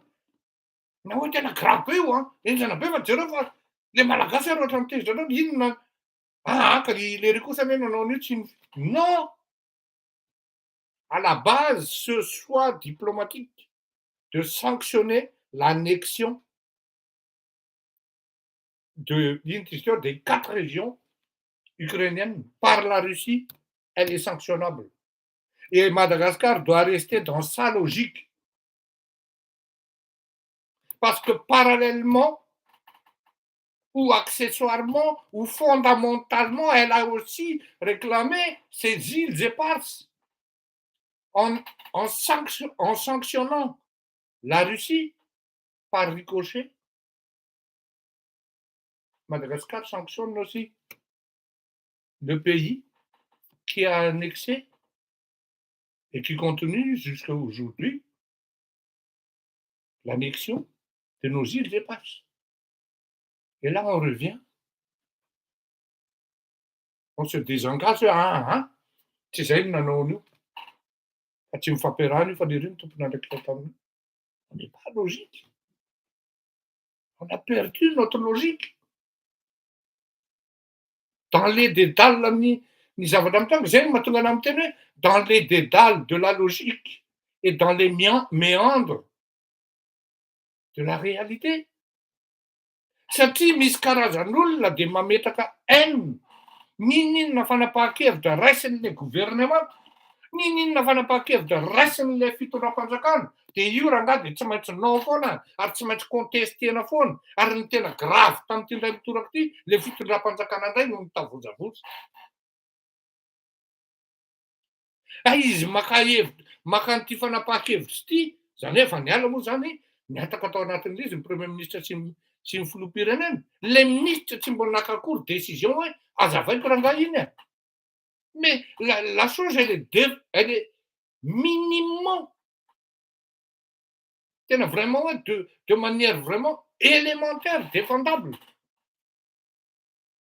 On ne peut pas sanctionner, on ne peut ne pas sanctionner la Russie. Et à côté, on réclame nos îles éparses. C'est logique, ça n'est. Cohérent kokoa ny sanctionner an'i Russie, de sanctionner la France atao amin'ny îles éparses. Fa tombadika zany ianao, tu sanctionner an'i Russienne. Mais qu'est-ce que vous voulez exactement? Vous tenez le coup, ianao malagasy manoratra hoe io ndray fa mivady tela, io ndray fa zao. Mais finalement, vous aussi, vous non plus, vous ne savez pas ce que vous voulez. Mba mandinika aloha zay vao manao hoe tsy mety io na ohatran'izao. Bon, mais encore, tsy mirésoudre an'le problématique zany hoe inona ny tena problema, tokony inona ny diplomatie tokony apetraky ny malagasy amin'ny firenena amin'izao fotoana izao par rapport amin'ny fifandraisana amin'izao tontolo izao. Ny efa hira iray aloha fa olombelo tsy akoho tompoko, ialana tsiny raha afaka mandefa, satria ohatra mipilanty ity zavatra ity, dia eo tsika mahita izy.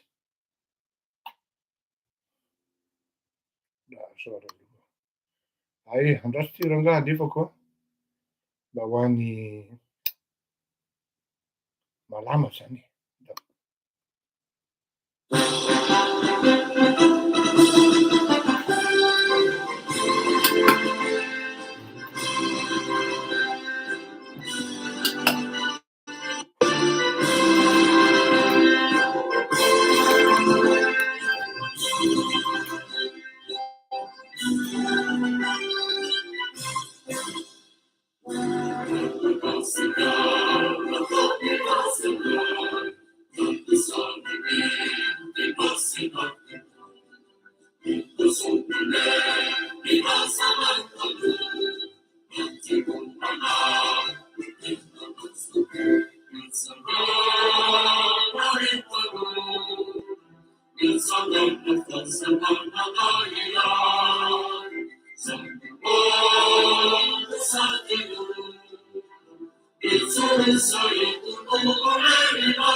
Ya, zay zany izy fihezitsika kely le teo zany hoe ao anatin'ny fisalasalana tanteraka raha ny resaka hoe positionnement stratégique na diplomatique ny Madagasikara isika mianakavy, eny fa na dia mpitondra raha tafiditra ao anatin'izay karazana hoe fandrika izay tsy fanomezan-tsiny moa fa ny anaovana nytony fandaharana tony dia tsy vitany hoe anditsikera fa tsy maintsy mitondra ihany koa ny vahaolana satria ny antsoina hoe observation dia tsy maintsy mijery ny tsy mety, mijery ihany koa ny mety, ary indrindraindrindra dia ny fitondrana vahaolana.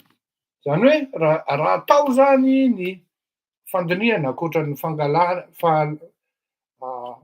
ny tsy fanekensika ny injustice sy ny abus sy ny forme na ségrégation zay mety mitranga amin'ny fiainana dia karazana observatoire ihany, tsy hoe ihany fa karazana observatoire ny structure Akhma amin'ny alalan'ny fomba fiasany amin'ny hoe fitsikarana amin'ny fijerena ny zavatra mety, ny fijerena ny zavatra tsy mety, ary indrindraindrindra ny fitondrana vahaolana. Tsy cohérent tsika ao anatin'le zavatra tenenintsika satria raha feheziko zany dia raha feheziko zany dia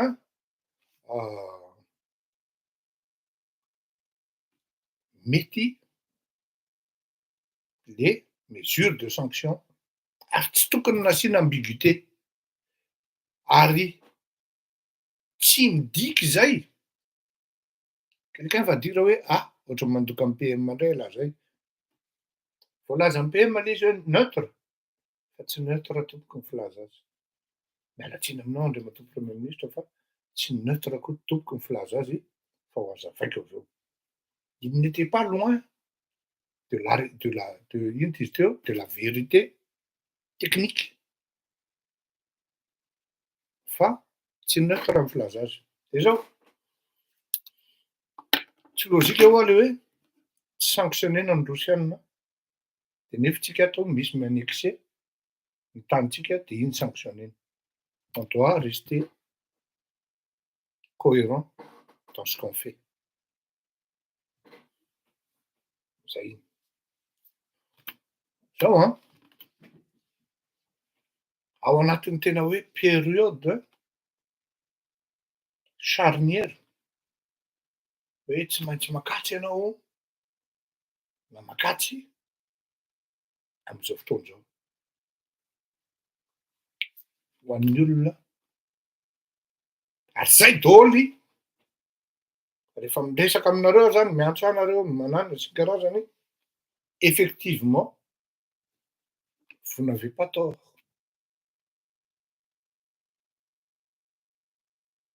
fa vous n'avez pas raison non plus.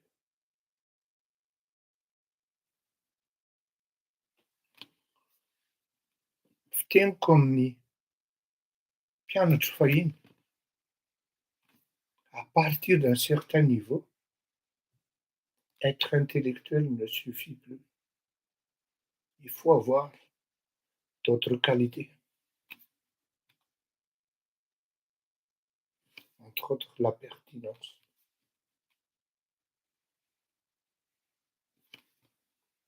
Zao a. Ingaratsiraka hoe rehefa diso ny diagnostika de diso koa ny remède.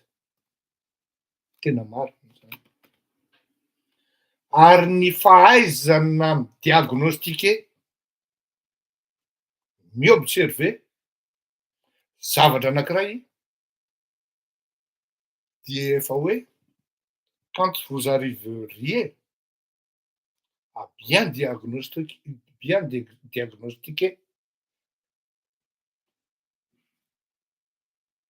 vous êtes déjà, vous avez déjà 50% de la solution, sinon de l'excellente résolution. Araka ny nazavaiko foana hoe il y a 1000 et millions, même milliards de solutions, mais il n'y a qu'une qui est excellente. Il y a betsaka hoe ihany meilleur, betsaka ny bonne solution, il n'y a qu'une solution et résolution excellente. Jereo tsara ny tantara ny mpitondra hatramin'izay. Fa tsisy mpitondra naharitr'ela teo amin'ny fitondrana raha tsy nisy idéologie netiny. Satria rehefa mitondra idéologie ianao, déjà vous ne naviguez pas à vue, comme les marins sans radar.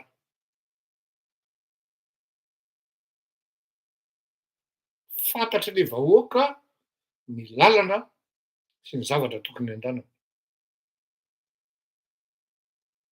Fa rehefa tsisy idéologie ianao, mora lotika aminao ny vahoaka dia isan'ny ray amasovalo ianao. Inona ny dikan'izay? Ny olona tsy manana idéologie tsy afaky no visionnaire mihitsy. Tena lazaiko anao zany. Ny olona tsy manana idéologie tsy afaky ny hanana vision. Taddio zay. Zao a. Lasa lofatra amin'ny plante indray ty zavatra ty. Zay mifahory-linina indray. Aio. Efa miverina. Ohatran'ny sahiran-kirana ny internet androany a. Ny olona tsy manana idéologie oa, quelle une chance hananany vision. Parce que déjà formuler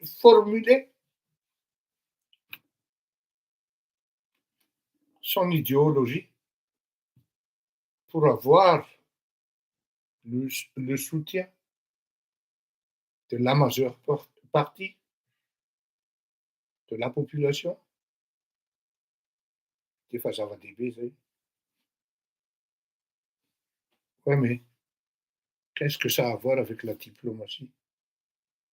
Fleurir à Guatemala.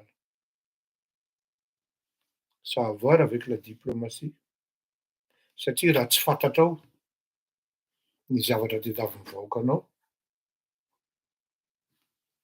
raha tsy hainao midiagnostiquer ny situation réelle domestique endogène sy ny situation réelle internationale exogène de sady potika anao intérieur no potika anao à l'extérieur. Anjaranao manao analyzy sy constat sy bilan zany amintsika miteny zao. Fa ato amin'ny extérieur aloha ny resantsika. Raha izay renseignement sy information mivoaka tao anatin'ny 4 jours zay, 5 jours zay, dia sadasada manan'elatra. Sarotra tena tsy afianko anareo a, fa tena nidokoka mihitsy ny fitondram-panjakana hoe c'est bien, c'est une bonne décision, c'est une bonne option de les avoir sanctionnés. Mais cela ne veut pas dire qu'on épouse la politique, l'option des pays occidentaux. Non. Mais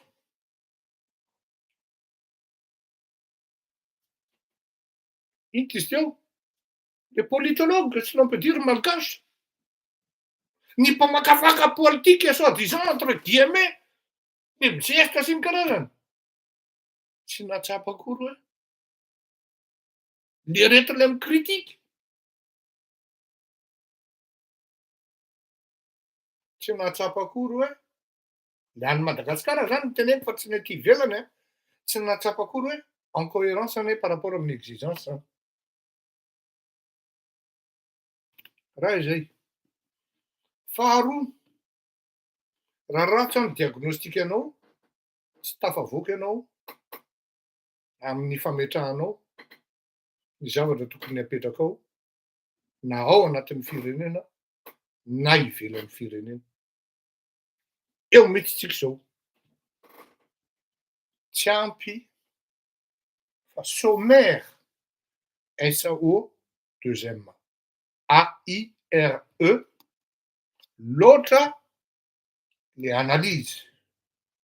Pour ne pas dire trop élémentaire, na insuffisant, na trop pointuvé.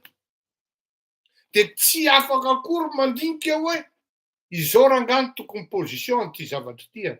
Inona ny antony teneniko hoe raha tsy ampy, raha tsy manana idéologie ianao, tsy hanana vision. Et ça me rappelle l'époque des gens comme Castro, Mao Tse-tung, Ho Chi Minh, ratsiraka 20 ans de pouvoir. Mais ilaza nareo dictateur adolo zany. Tsy manino, tsy olana amiko. Omar Kadhafi, firy taona teo amin'ny pouvoir, satria manana idéologie izy nety natao. Minablement tsy manino. J'accepte vos constats péjoratifs avec des goûts tsy manino. Le socialisme n'empêche que ils ont tenu ces gardes-là internationalement sur le plan diplomatique. Pourquoi? Parce qu'ils avaient une ligne diplomatique qui a été respectée. Ces gars-là, ils ont initié la diplomatie du non-alignement. Ben oui. Ça, c'est pas tout. Parce qu'actuellement, intemporel, na lasa anachronique, du terme non aligné. Il n'y a plus de non-alignement positif, na non-alignement restrictif. Mizaka wa tena hoe ho azony malagasy zany. Samina moa ka avita amin'ny dôly ny expert maromaro, mila mba miseho documenté ihany koa ianao. Tsy misy tsony ny non alignement positif sy non alignement restrictif. Positif satria bon lava be zay zany ny constat. Raha hiteny ianao hoe zay non aligné, teny ianao hoe neutre zay, anachronique zany sady ça ne répond plus par rapport au contexte. Ben oui. Non. Vous avez choisi de sanctionner et vous dites que vous êtes neutre. La question n'est plus là. Mais vous n'êtes pas loin de la vérité. Ça veut dire zany hoe tsy mikritika amin'ny premier ministre fa au contraire manampy ary manazava hoe ity no tokony ho izy. Verina any amin'ny tantara ny église. Satria ity zavatra ity dia maka référence amin'ny positionnement politique stratégique ny église tany amin'ny église. Quand on dit église dia ny catholicisme zany, satria ny protestantisme dia temple ny azy fa tsy église. Ngiaka consalvi tany amin'ny ino izy teo mba tsy hidirako hoe tena détail tena hoe lava be zany tany amin'ny andron'ny Pie 7 tany 1801 tany zany. Avy amin'ny consalvi no nisiany hoe consalvisme.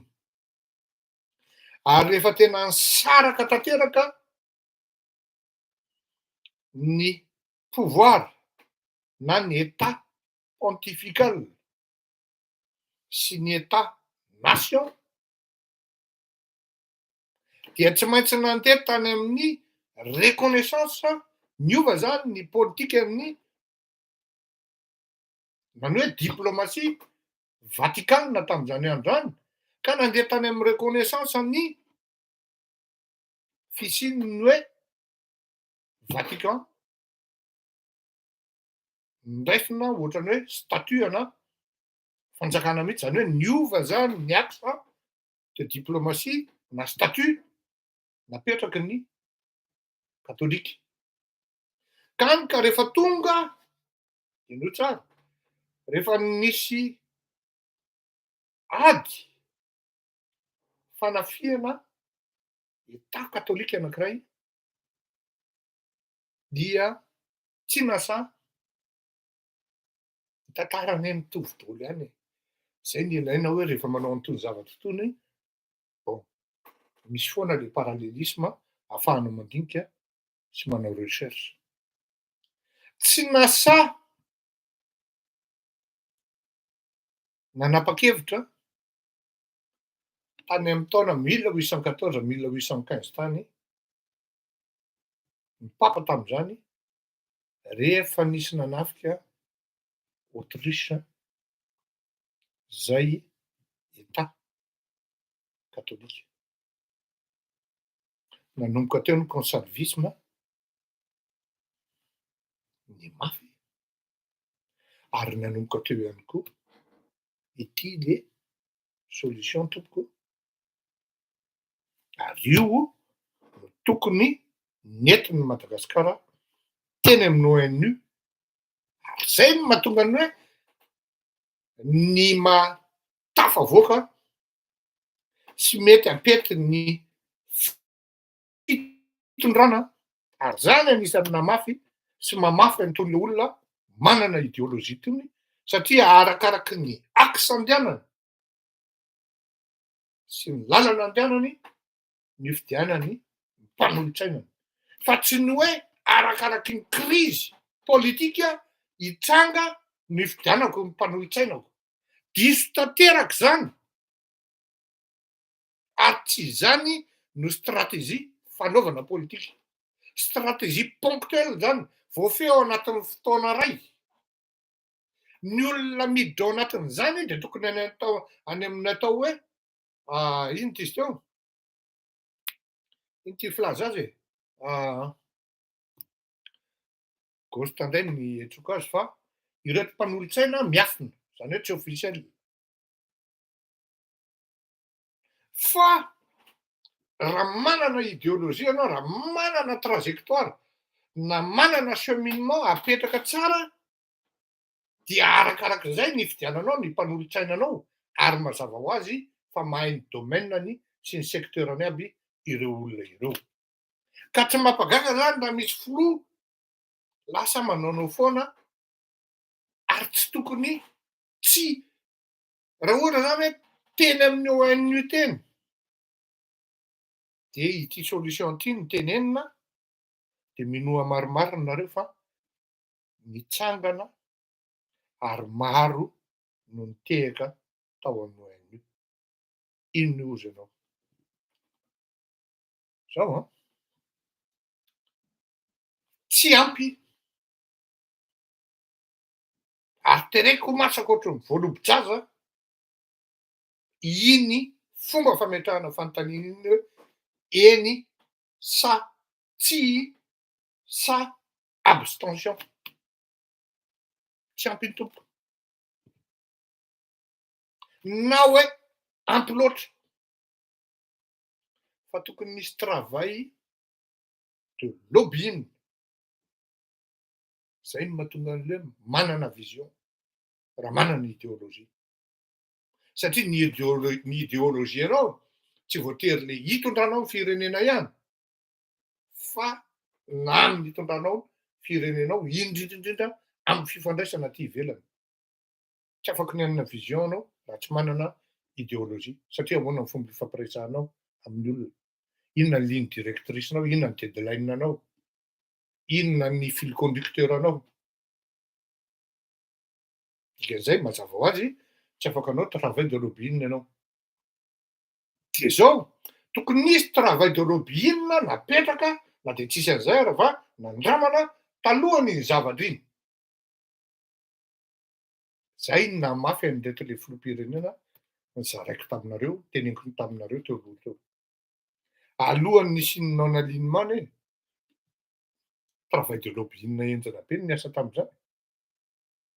Satria tao anatin'ny gera mangatsiaka izany. Tao anatin'ny ady mangatsiaka, guerre froide.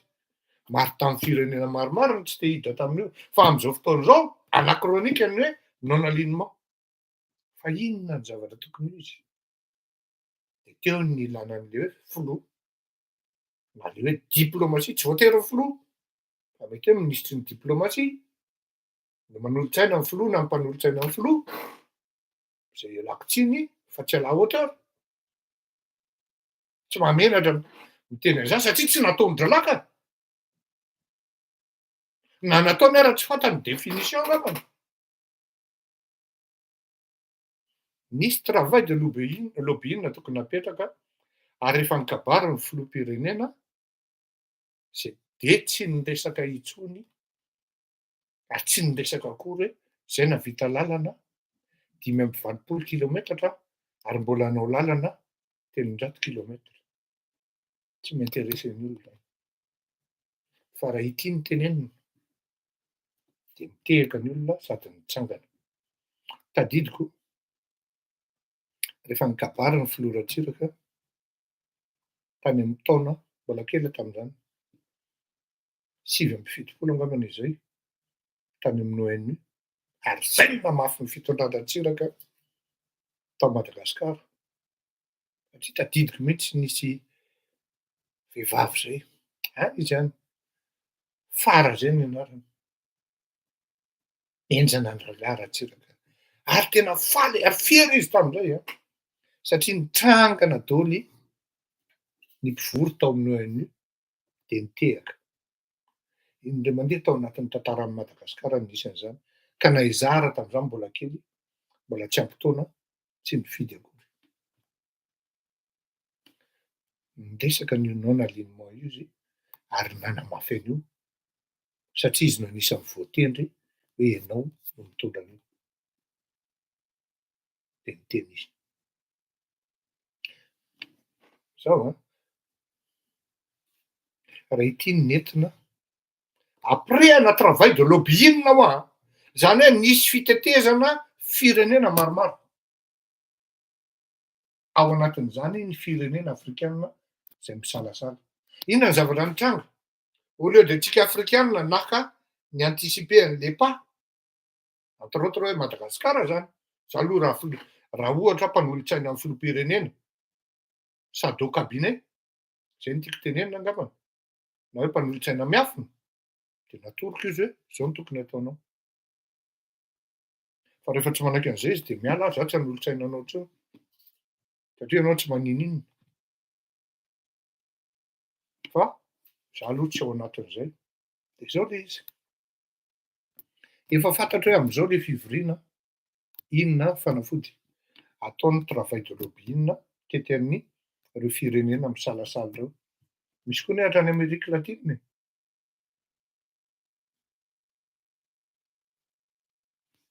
Ao anatin'ny fivorian'ny ONU rehefa vita ny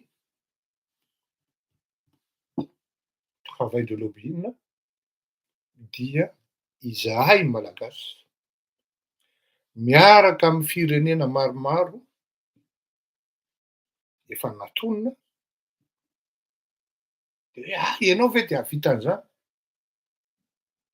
De omeko anao ny solution rehefa avy eo ary ho gaga ianao hoe tanjona tokoa zany. Izahay firenena malagasy dia mametraka ny diplomatie tous azimuts. Tous azimuts. Tsy fiteny intsony zany le hoe non-aligné na neutre. Satria inona mahatonga anazy le tous azimuts araky ny teneniko anao hoe ny tous azimuts no nandeha aloha tany amin'ny 1870 tany ho any avy amin'ny nevin'ny hoe consalvisme. Zay vao nisy ny non-alignement. Satria ny zavatra mitranga am'izao fotoana zao zay diagnostika tsy maintsy apetraka ao ary zay no nahatonga nahako ny Lasa tery hoe tafiditra ao anatin'ny sain'le malagasy le politika le toe-tsaina hoe anti-français. Inona ny fiantsoana an'izay? Tsy nationalisme ny fiantsoana an'izay fa souverainisme. Zany hoe ireto karazan'olona tia tanindrazana zany no tonga ao fitondrana ao aoriana kely eo satria zay ny souverainisme no tediavin'ny Lasa aspiration populaire izy ary le peuple s'en est approprie. D'où ça vient? C'est là le travail des Russes, de l'URSS. Oui. Appelons un chat un chat. Ny tato amin'ny diplomatie occidentale, américaine, Coca, McDo, KFC, film, Hollywood.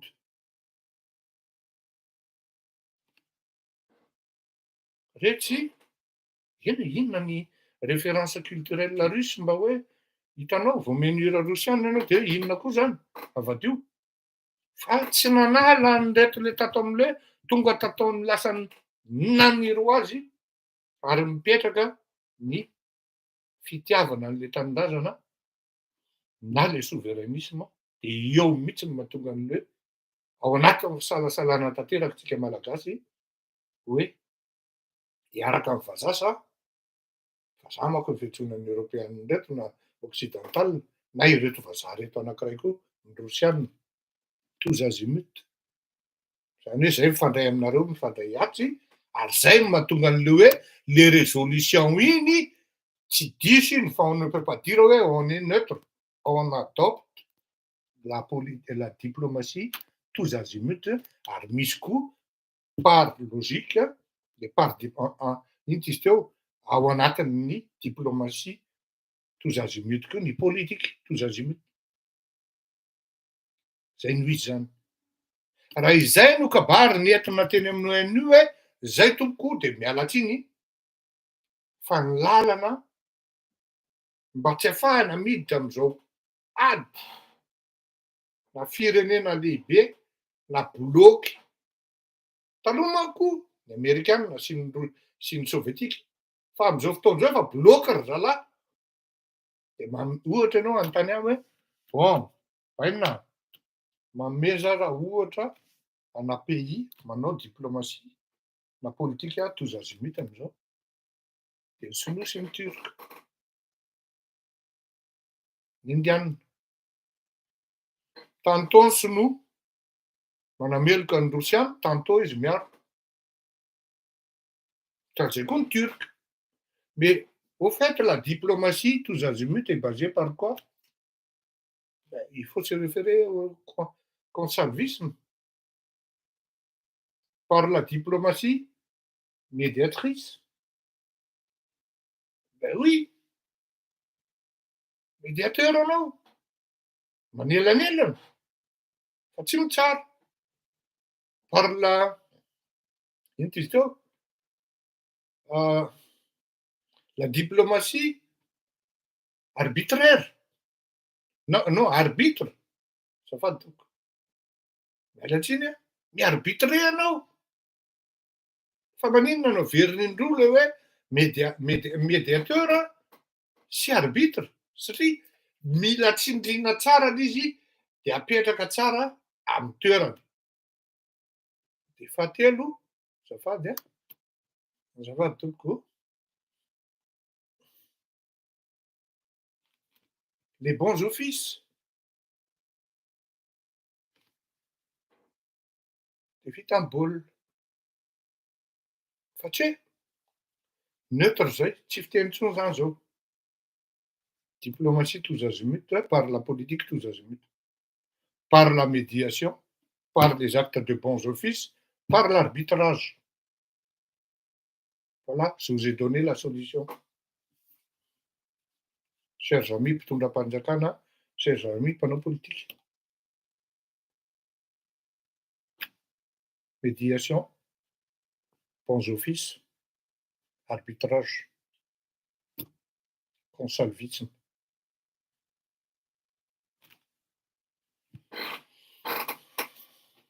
Rehefa tsara ny diagnostika de mivoaka ho azy ny solution.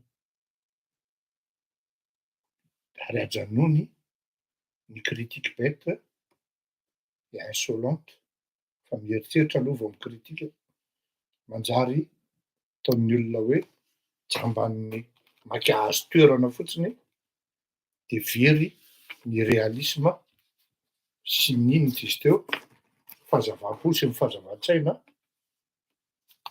zay andriamatoa premier ministre no tokony ho izy politique tous azimuts fa averika any tsy afaky ny anana an'izany nareo so tonga am'izany raha tsy misy ny idéologie ary tsy afenina koa fa tsy fotoana ntsony zao amaritana ny tena politika fampandrosoana fa efa nanana telo taona tsika mianakavy nanaovana an'izany. Anao veloma mandram-peona ary araky ny vaovao zany a nampitainy ny zanaky Houssein teo dia efa voasitrika ny razana ary tsara levenana ny maty hoy ny teny sy ny afatra nampitaina. Hira atolotra ho an'ny fianakaviana sy ho antsika Akhma rehetra ty raharay ty.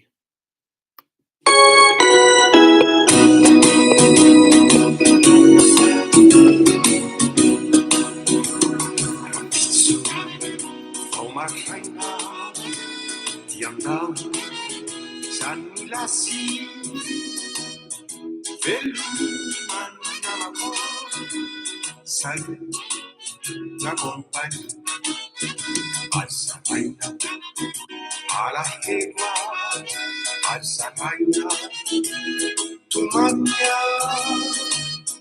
veloman namako say n'accompagne Satu masa mamaku mulialah dirinya. Definisi mamaku sampai hati. Caffeino, la Lasa, Alzatino, Bello, Navaco, Salud, da compagnia, Amirna, Taula, Annatina, Ulla Yaula, Bello, Navaco, Salud. La compagnie, essayez cette méthode une seconde avant de toucher. E farina, Lasa, Ramacciano, Yamane, Iarata, Anna da te, Calusa, Irisa, la la la la la la. La la la la la la. Veruman namaku, saya tak kompani. Antaran dia, manifesto, ucasu. Veruman namaku, saya tak kompani. Defarika, Lisa.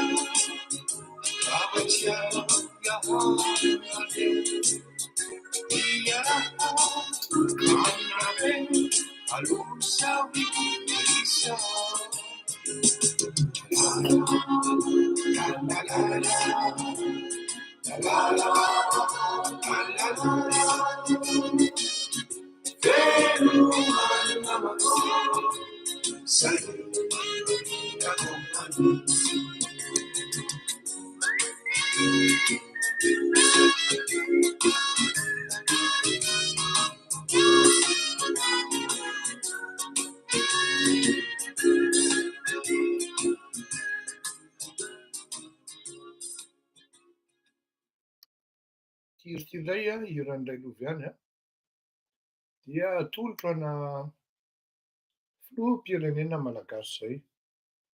Ny antsoina hoe filoham-pirenena dia tsy voatery hoe mitondra anao amin'izao fotoana izao fa na efa mitondra ary dia mba hampatonga an'izy hoe anonyme kokoa dia anjaranareo maminany atolotra ana filoham-pirenena malagasy ity ity. Tena tia Railovy be izay daholo.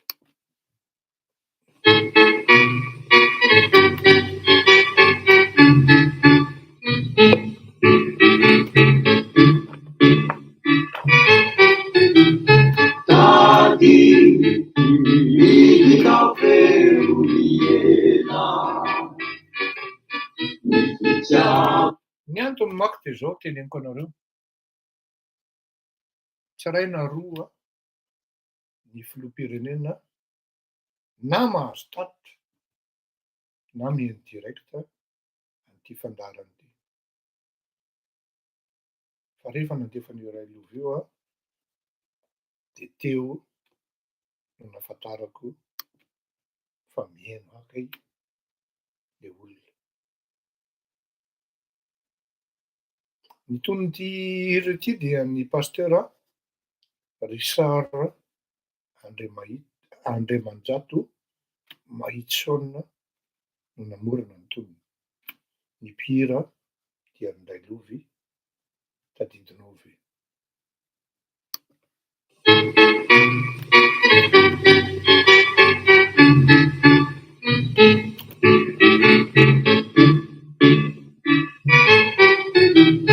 Tadi ikaw peruliela. Nikijaba kwanao mula misi kavena. Tadi ikaw perulilasa. Nikijaba kwanao mula misi jasa.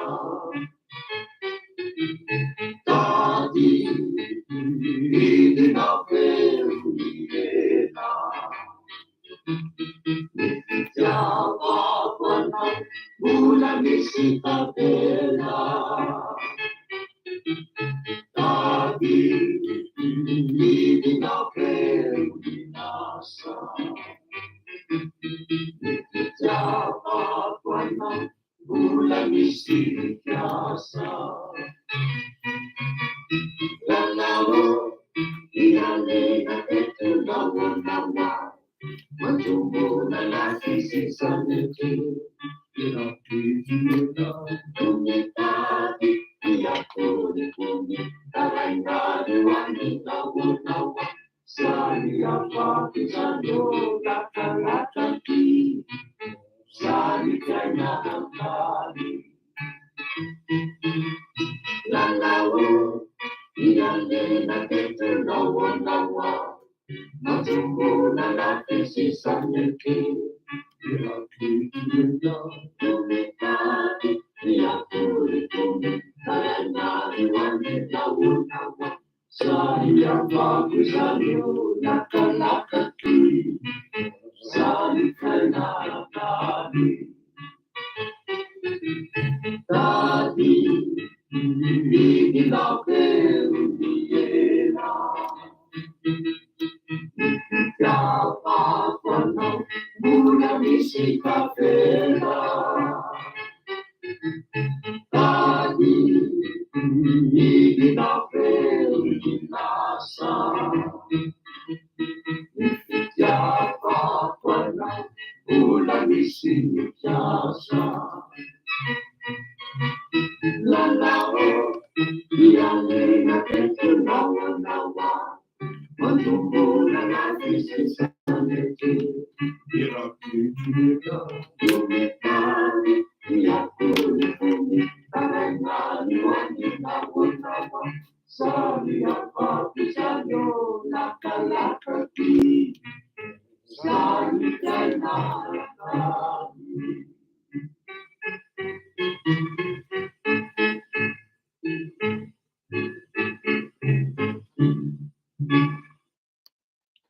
Anatra ihany zany hoe lakalaka izy amin'ny fiainana tany. Mandram-piona, mes pensées à la famille de Houssein, Omar de donner nos sincères condoléances, nos compassions à l'ensemble de la famille. Samby ho tahin'Andriamanitra, raha sitrapony tompo dia amin'ny talata isika tafaraketo indray veloma tompoko.